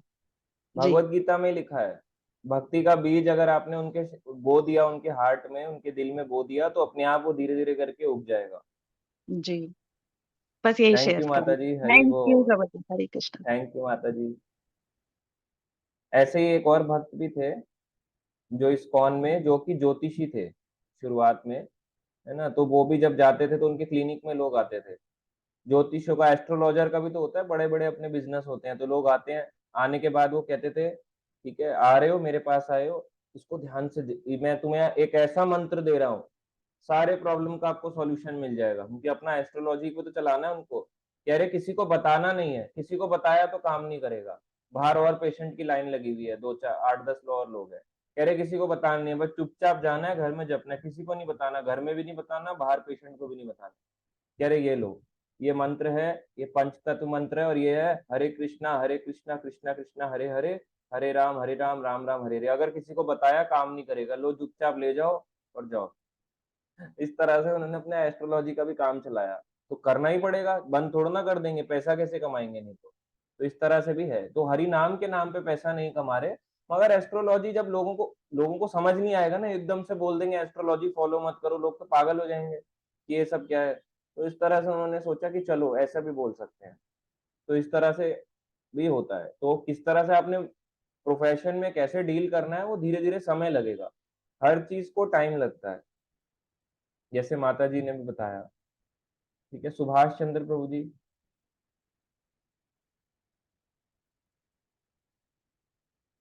सुभाष चंद्र प्रभु जी।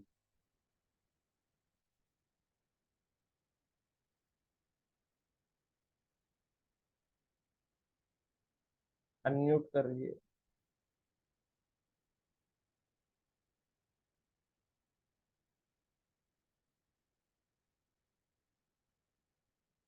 चित्रा माता जी बता रही हैं चैट में, मैं लोगों को प्रभुपाद जी के ग्रंथों से पढ़कर बताती हूँ, तो उनके पास आगे फिर कोई तर्क नहीं होता। मैं भगवत गीता जी के श्लोक को सीधा बता देती हूँ, फिर वो चुप होते हैं। हाँ यही बात है, आर्ग्यूमेंट को डिफीट कर दिया। थैंक यू पूर्वी माता जी। हाँ, चाय बिना बहुत बड़ा नशा है, सच बात है। प्री वर्कआउट भी लेते हैं लोग एक्सरसाइज से पहले, जैसे मैंने भी बताया। और जब चाय का, सुमन माता जी बता रही हैं उनकी मदर ने छोड़ा तो उनको बहुत सर दर्द होता था, मेरे साथ भी ऐसे ही हुआ। बहुत वीकनेस फील होती थी कॉफी को छोड़ के। मतलब मुझे 6 महीने साल भर अपनी बॉडी को एडजस्टमेंट, 6 महीने लग गया एडजस्टमेंट करने में। ऐसा नहीं है कि कोई काम छोड़ दिया था, बट वो जोश नहीं आ पा रहा था विदाउट कॉफी। खुद की इंद्रिय तृप्ति के लिए इंसान चाय छोड़ नहीं पाता, और जब तक हम खुद की इंद्रिय तृप्ति करते रहेंगे तब तक हम इस भौतिक जगत से नहीं निकल पाएंगे। सच बात है माता जी। शशांक प्रभु जी कह रहे हैं, हरे कृष्णा प्रभु जी, जो लोग हमें कहते हैं कि हम अ, करते सब हैं पर शो ऑफ नहीं करते, तो उनको क्या करें, जबकि वो लोग बोलते हैं मैसेज करते हैं, तो साफ पता चलता है कि उनका एटीट्यूड है, अपने आप को कैसा कूल समझते हैं, हमारी थिंकिंग तो कितनी अपलिफ्टेड है, हम ऑलरेडी सेल्फ रियलाइज हैं। उनका क्या करें। हाँ तो वो मूर्ख हैं और उनको कोई फायदा नहीं है। अब देखो, जिसने, अगर उनको लग रहा है कि भक्ति शो ऑफ है तो क्यों ना शो ऑफ करें, है ना। एक संसारी व्यक्ति जो होता है वो कितना शो ऑफ करता है खुद को, अपनी डिग्री दिखाता है, अपना नाम दिखाता है, हर जगह शो ऑफ है। कहाँ नहीं है शो ऑफ, भक्ति में कोई कर भी रहे तो क्या दिक्कत है। मगर धीरे धीरे, अब कोई भक्त होता है ना, वो शो ऑफ के शुरुआत में ऐसे ही होता है।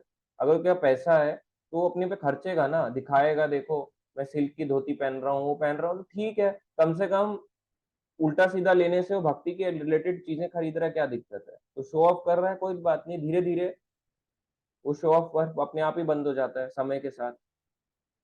पर उनको ये समझाना चाहिए, देखो आपका जो शो ऑफ है, ये जो शो ऑफ आपको नरक लेके जाएगा।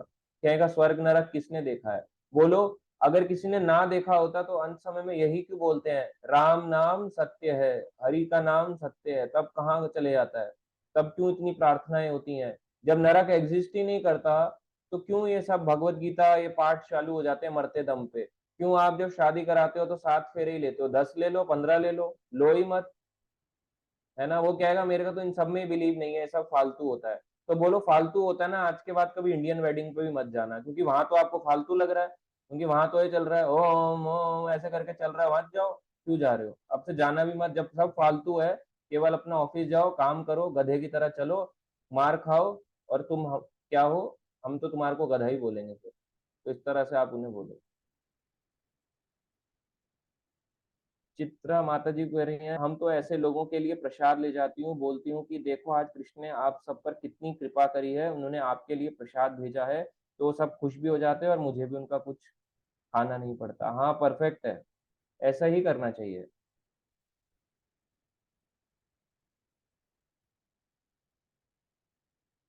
ठीक है, अब सुभानंद प्रभु जी आपका ही लास्ट रह गया, अनम्यूट करके बोले।